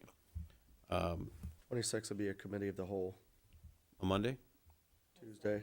So we have a 20th, next week is a voting meeting, and then the 26th would be a voting. The next voting meeting after that would be Oh, yeah, I'm March sorry, 4th. I'm losing track of my days. President's Day, yes, it's a Tuesday, okay. But you can have a public hearing in front of a committee of the whole too. It doesn't Yeah, have to be a voting. I was kind of perhaps stating, just the notice would have to go out within the 14 to 30 days. So would either the 5th or the 4th or the 12th work for that?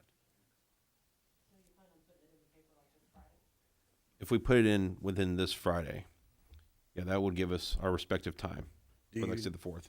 Do you need action by the council for the annexation, such as a vote? We will, yes, we'll need a vote, but that's what I'm saying. Do you guys want to line it up on a cow first, then for the voting meeting thereafter? Let's do it on the 12th. Okay. And then we can come into the committee of the whole. If the council so desires, they can move it to the following meeting Okay, next week. that works. Good? Okay, Yep, so the the 12th. 12th.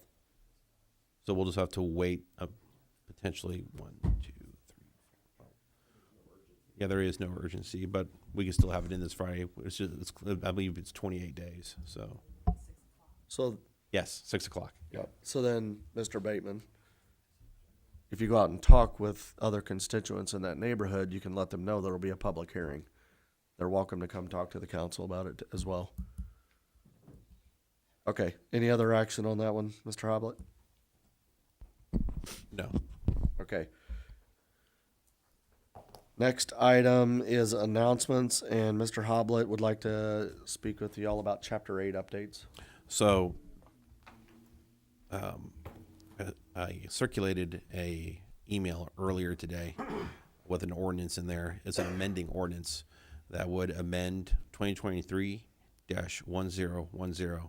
and 2023-1016. This would effectively fix. We did a whole chapter overhaul of Chapter 8.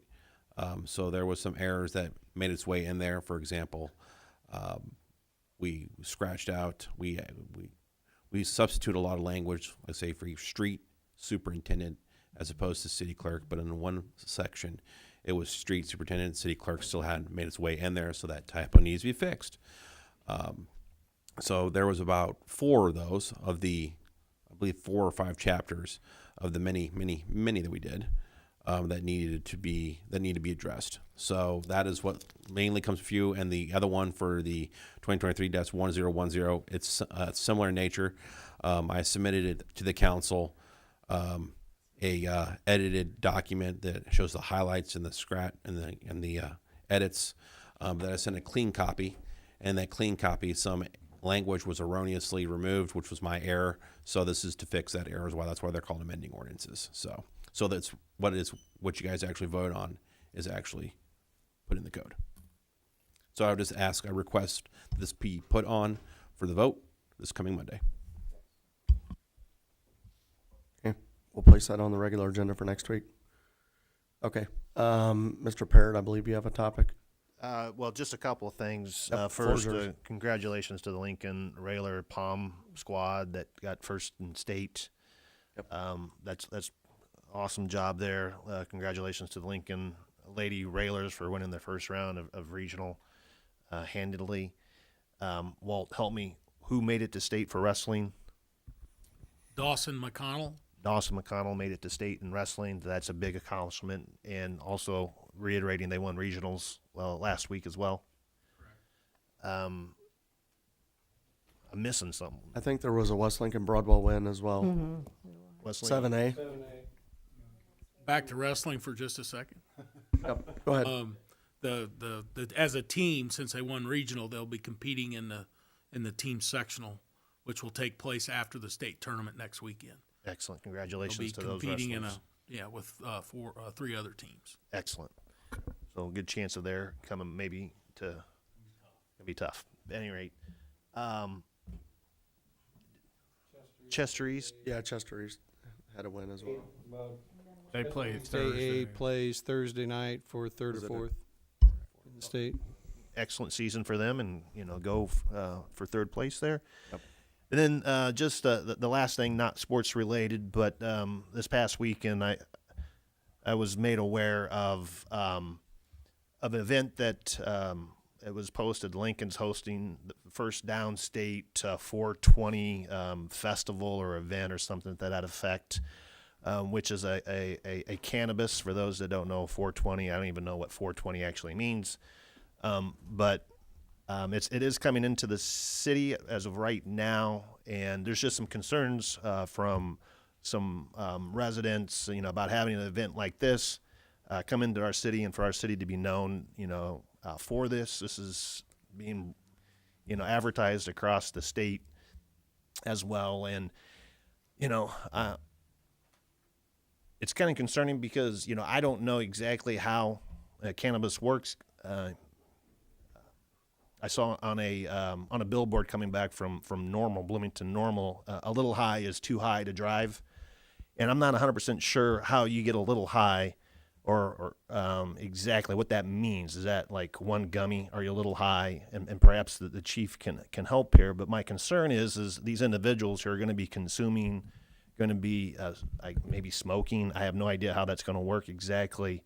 Once they leave, I'm concerned for our residents from the fairgrounds. For individual safety, driving impaired. I'm not asking if it's legal or not, whether to put a DUI checkpoint in outside the fairgrounds there, but just like to put out there the idea of the possibility of something like that happening, and for people to go there, if they're going to use or whatever, to be responsible and not to be impaired when they're driving, because we don't want our residents to be in danger of carelessness, negligence, or anything of that. Because I'm not for sure that the city can do much about this. Whether we had a dispensary license, whether we had, any of these other things, it still, I think, could have came into our city even without that. It's a privately owned establishment out there at the fairgrounds. The county doesn't own it. That's my understanding. But just put the idea out there for those that are thinking of attending, that the possibility of having a DUI checkpoint and or being responsible. That's it. Ms. McClellan. I can tell you what the 420 is. The 420 is 5 kids in California that at high school at 420 every day they went and smoked pot, and so everything. So that just means pot.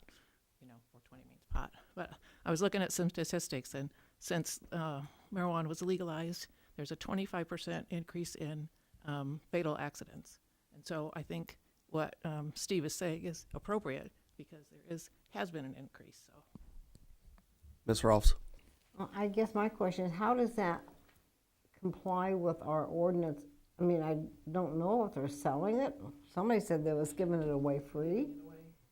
And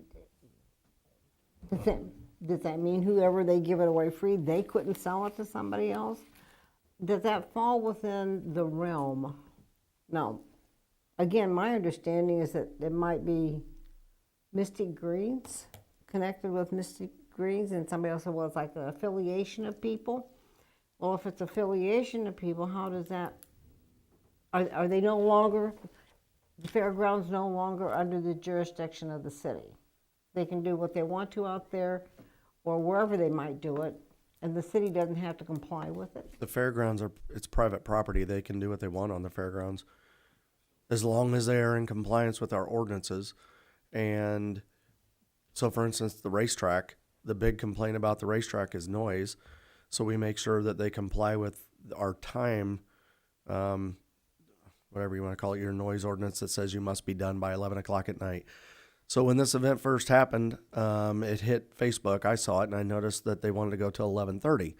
So I reached out and talked with Mr. Hoblet, had a conversation about that, and I informed the people that are sponsoring it or hosting it that they would be in violation and they need to shut it down at 11 o'clock.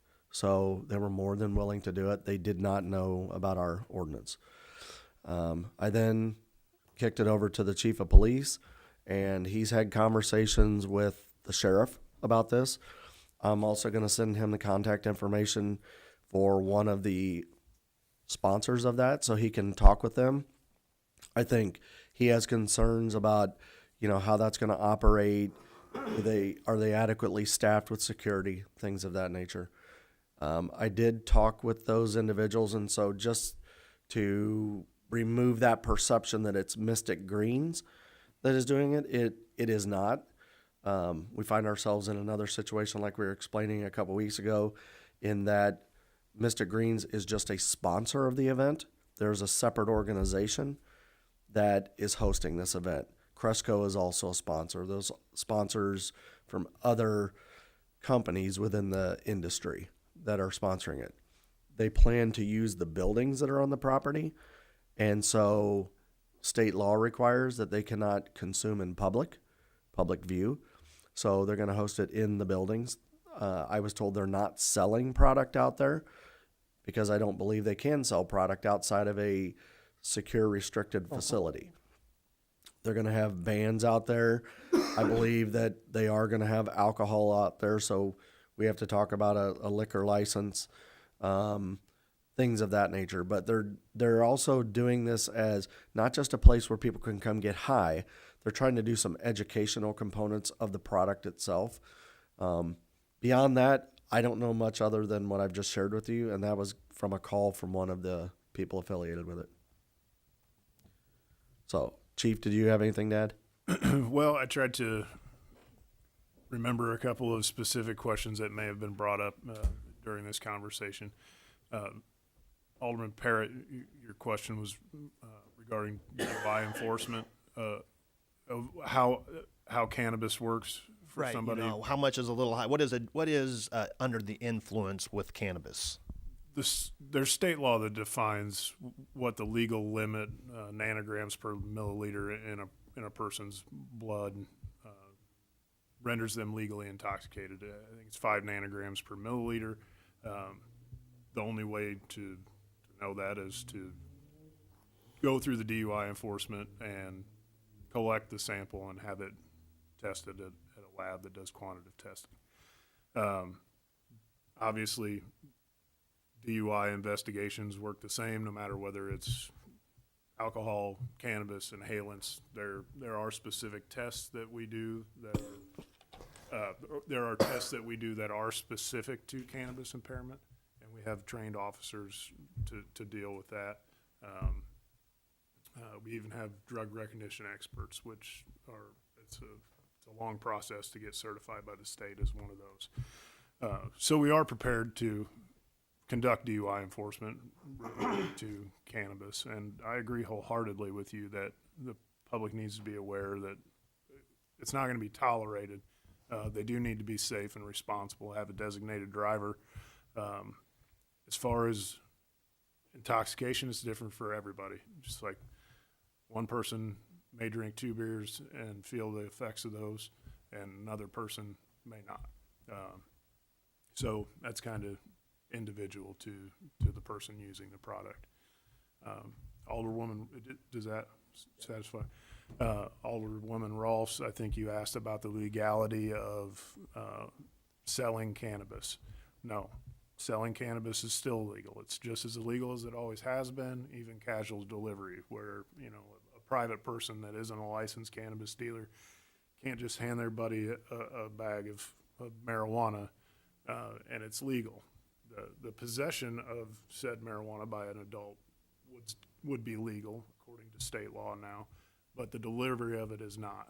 So we do have plans in place to make sure that we can take enforcement action against issues like that at this event, and we will.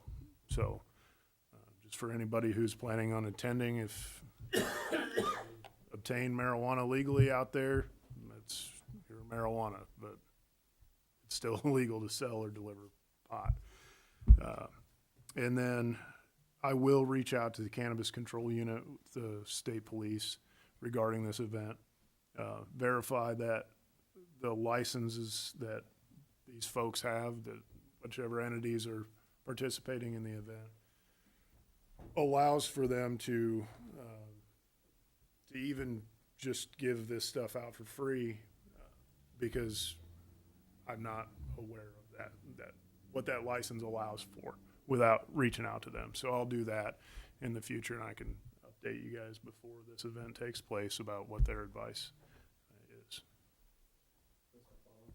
I remember when we talked about this when we were first talking about, I believe it was Mystic Greens, and the guy from Harristown said that he said this is probably going to happen, and he said it's ongoing in his town. They bring a bus or lounge or whatever, and you can get on the bus and you can smoke pot. And I don't know if it would. I think it's probably on the property of Mystic Greens. It's not owned by Mystic Greens, but it is on the property of Mystic Greens. And so I'm thinking this is not going to be a one-time thing. This is probably going to be ongoing, and it might be something that we need to look into public safety-wise, or because you're talking about people who may consume, and 2 hours later they're going to be driving, or there's a lot of things that I think we probably need to look into, just to make sure that if it is ongoing, that we know where we stand as a city and what we can do about it if there are issues or something like that. So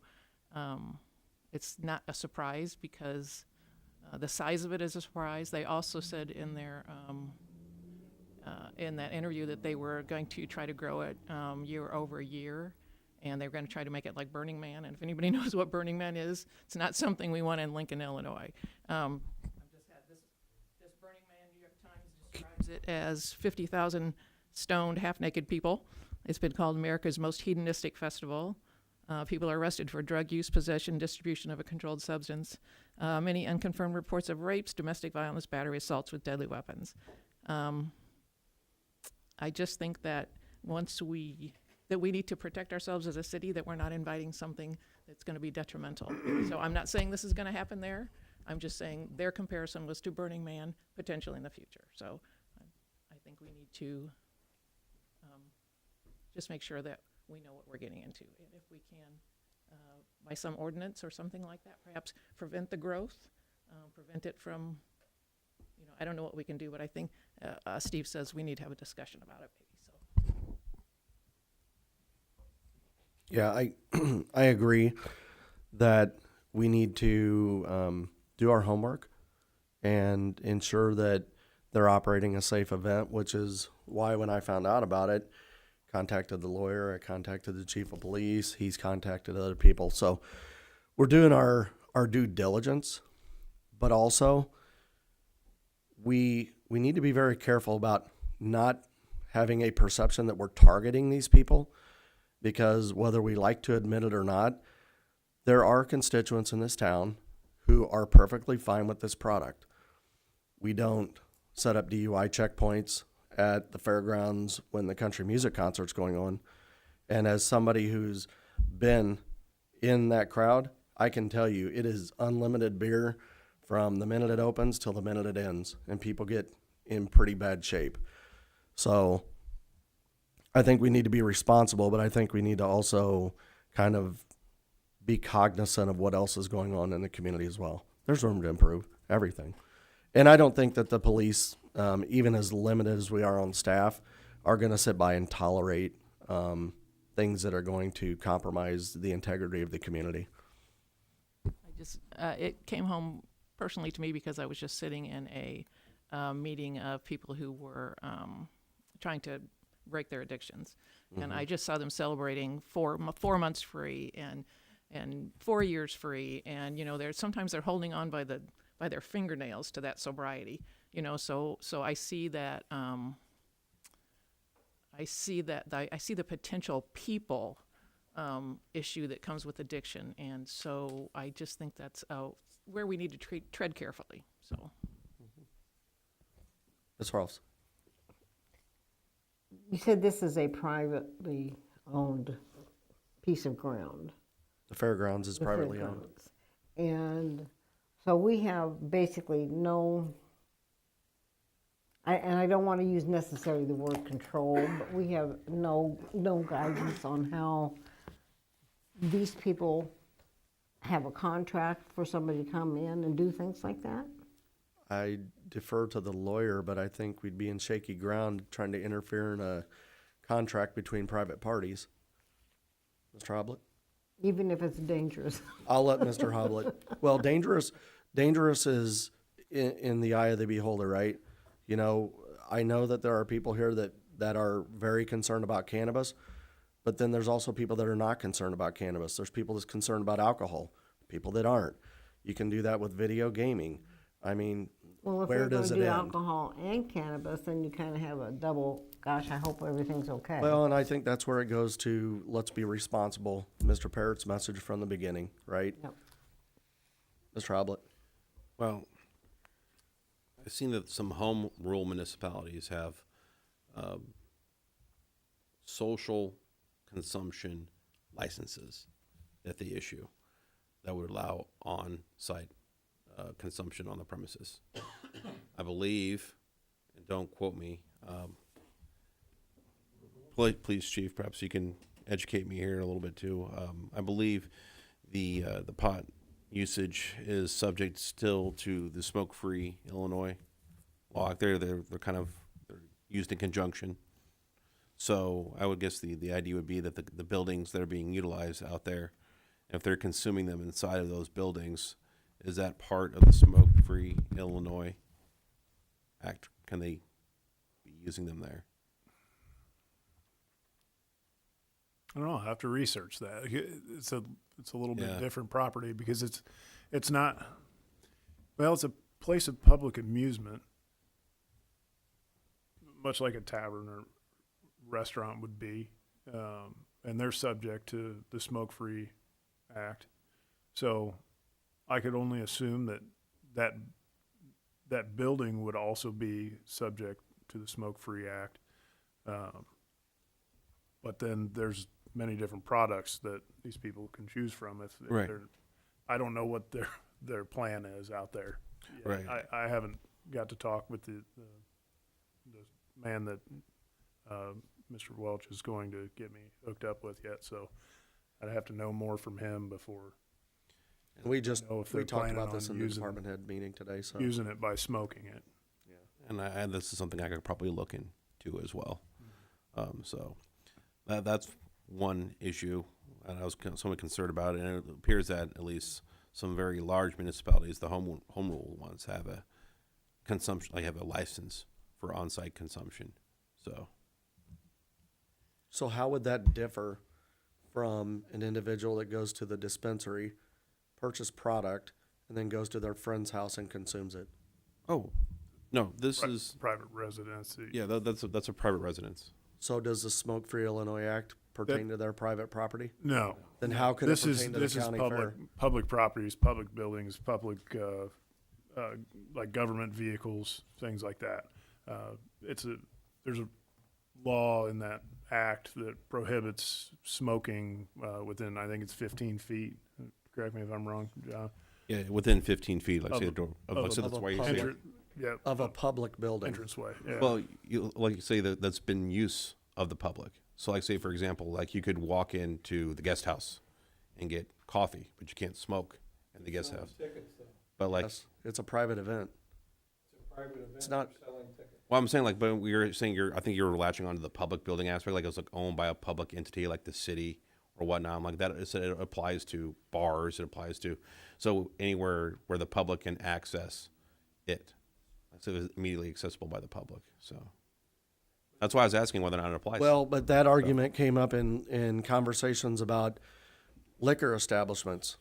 How can people ban people from a liquor establishment when it's a public establishment? And the answer from the commission was, it's not a public establishment. It's a privately owned business. right. They choose to let people in or not let people in. It is, but How does this different? Because it's accessible by the public. Okay, by your logic, you're saying that the smoke-free Illinois law doesn't apply and that bars can start allow smoking inside of there. It's accessible by the public. The public, I could walk in I could leave here now and walk over to a bar and just walk in. Okay, for the most part. And they Same can as- ask That's you to saying leave. accessible by the same public. as I a can't do that in grocery the house. store or something like that. And people get banned from Walmart all the time for stealing out there. You have to purchase a ticket to get in. You got to purchase a ticket to get. You have to purchase a ticket to get into the fairgrounds for the county fair as well too. And you can't smoke out there. This conversation's been going on for weeks. You know, how are they gonna, the people I know that are gonna attend, You know, they. But I think that we I need keep to saying you understand can't this. smoke in, the law says you can't smoke in public view. So I would assume they're gonna use the building, so you can't partake in marijuana in the public view. They might be getting around that by saying, we're selling tickets. It's no longer open to the public, it's a ticketed event.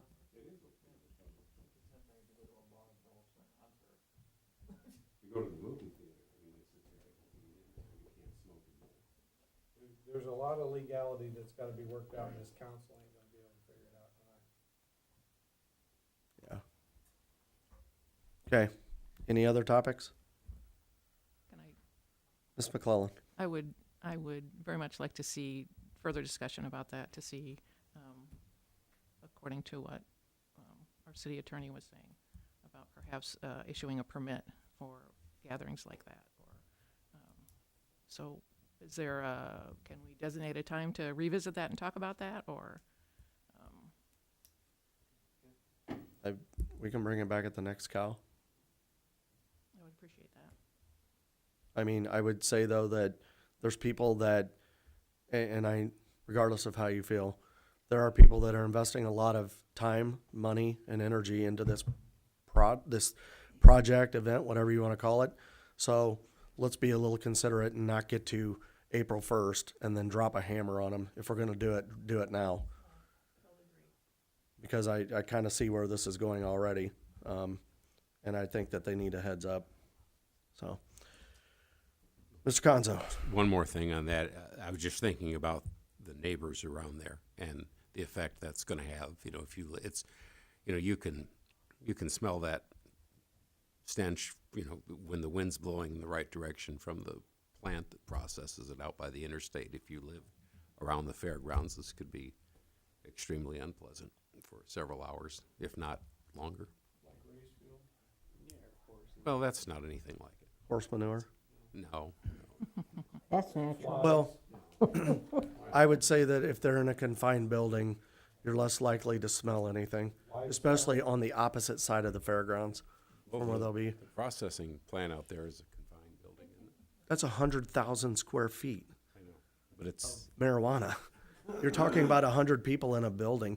And to the chief's point, Them for a permit to open the roof. to the chief's point, they're also not, They're in the we're county. assuming We can't. that they're all in there getting high smoking marijuana. There are other cannabis related products that are not products that you smoke. There's gummy bears, there's drinks, there's vaping, yeah. But I would say if we're gonna do that, then let's just open up the floodgate and start talking about liquor, and let's talk about, let's run the whole gamut. If we're gonna start dropping the hammer on people because we don't like the product that they're using, then let's just do the whole thing. Ms. McClellan. I just think it's wisdom. It's something new, just like the dispensary was new. We're facing new situations, and I think just talking through the process and getting a process in place and talking it through and making sure that everybody's had a chance to talk about it. Everybody's had a chance to work through the process. I just think that's wisdom. So I agree. I agree it's wisdom, as long as we're being wise across the board. We never scrutinize alcohol to this degree. And you can go on any corner in this town, well, within a half a mile, and purchase alcohol. The racetrack, the same property that we're talking about where they're gonna hold the event, has anybody brought up a concern about smoking, people at the racetrack smoking on that property? No, not to my concern, or my knowledge. People walk and Why is smoke it- during the fair. You go to the crowd, people are smoking while they're walking. I mean, at one point, you got to quit governing personal people. This is a privately owned property for a legal product, and the first thing we do is go right to the worst of whatever could happen. I agree with Steve. Be responsible, but we don't sit here and have a meeting every week and say, hey, be responsible. The Alibi's having a band tonight. We definitely don't sit here and say, be responsible. The city is hosting Third Fridays. So be careful of the road we're going down here. isn't even a valid comparison. It absolutely is. It seems like we're targeting people for a specific item. We don't target anybody else for alcohol or anything else in this town. Gambling, we don't target. We don't like it. We put measures in place. But we certainly don't go to the lengths to start adding new laws to prevent people from having events. We've actually spent many years working with the people out at the racetrack to make sure their work or their event can happen here, because we understand how important it is to the economy of the community. So I think what it boils down to is personal preference. Mr. Parrott. I was just going to say, I think the concern for this event is to make sure that if it's responsible, but what they're doing is legal. And I know, Kevin, you've had issues. Why have ordinances on the book if we're not going to enforce them? I understand that, and I think you would also agree then if there's people smoking on the fairgrounds with a cigarette, it's against the law. Let's get them ticketed, so they're not doing it because it is a public health issue. Totally agree. And so, I mean, if it's the issue out there that they can't smoke out there, okay, they can have their other products or whatever, but if they can't smoke, then that needs to be enforced as well. I had one other topic. Mr. One Parrott. other topic. Are we done with the cannabis topic? Okay.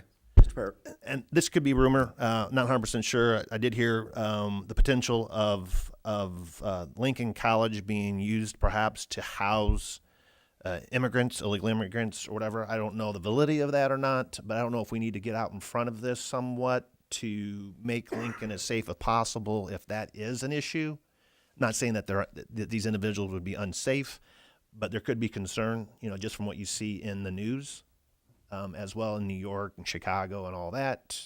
So I don't know if there's an appetite for discussion, maybe not tonight, but, sooner rather than later. Again, that's a privately owned property. No, I understand that, but, if we have 400 more people coming in, do we need, they're going to be coming into the school systems, they're going to be, do we need any policing issues or anything like that? I mean, I don't know what could happen exactly, and so it's just, being responsible, kind of thinking through some of these things. Yeah, so Mr. Parrott and I talked about this Sunday. I gave him a call about some other stuff.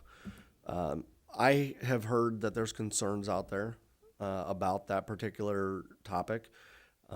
We do have a property sitting there that has residential dorms that are vacant, and we live in the state of Illinois, and Chicago likes to become a sanctuary city. Well, I think them in New York and other places are starting to learn that sanctuary cities have drawn them a lot of new residents to their community that they may not be equipped to handle. And we struggle to take care of our own people. Like, we have this project going on down on Fifth Street that is long overdue for people with addictions, homelessness, the things that are really impacting our community. And I'm not saying we don't want new people to the community, but we want it done in a way that doesn't overburden our resources. So, to your point, I've been talking with Catherine Schmidt over at the county about this and Senator Turner about this. And so her office was great. They actually went out, and there are other communities in Illinois that are adopting ordinances that are within reason for them to start to address the problem. Obviously, you're going to run into some legal issues. You start telling people you can't come to our town, things like that. But what they're doing is they're looking at the way in which they're arriving.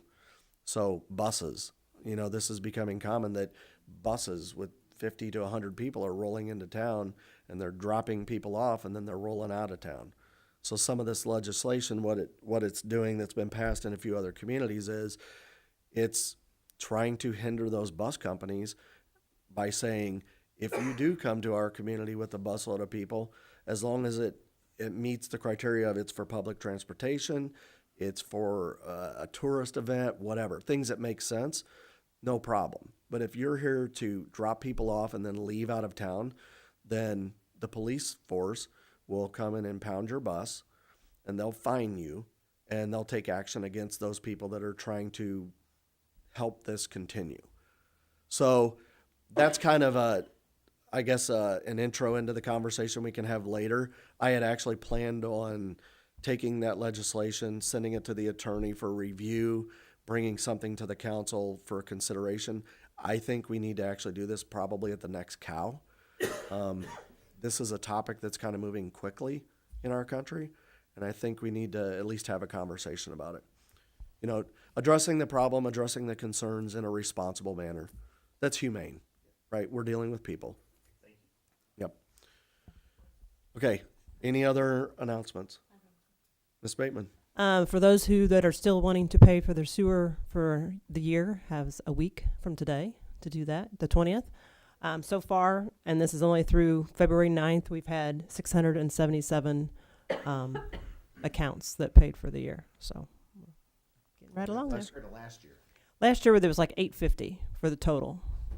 So we're only 9 days in. So, 850. So they got, what, another week, right? Yeah, but 1 week today, it's the end of it. So if you come in on the 21st to pay for a year, you cannot do. Okay. The only announcement that I have is if you get a chance to go out and take a look, some new equipment went up at the dog park.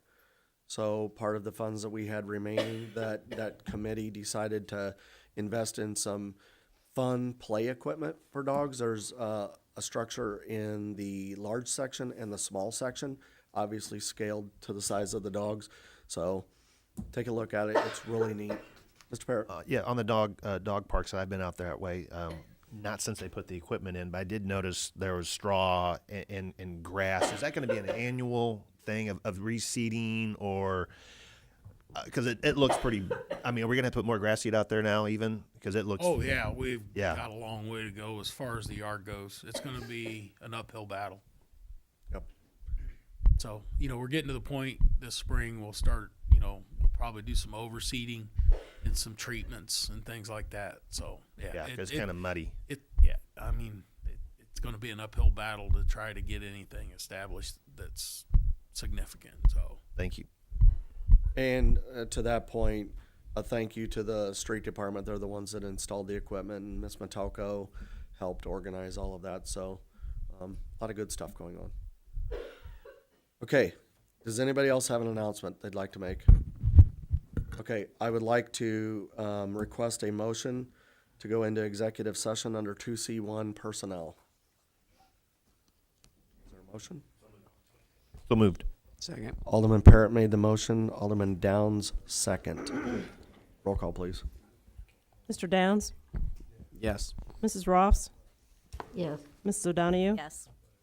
Mr. Bateman? Yes. Mr. Sanders? Yes. Mrs. McCullen? Yes. Mr. Parrott? Yes. Okay, we'll be going into executive session at 9:08 p.m. There will be no city business to follow.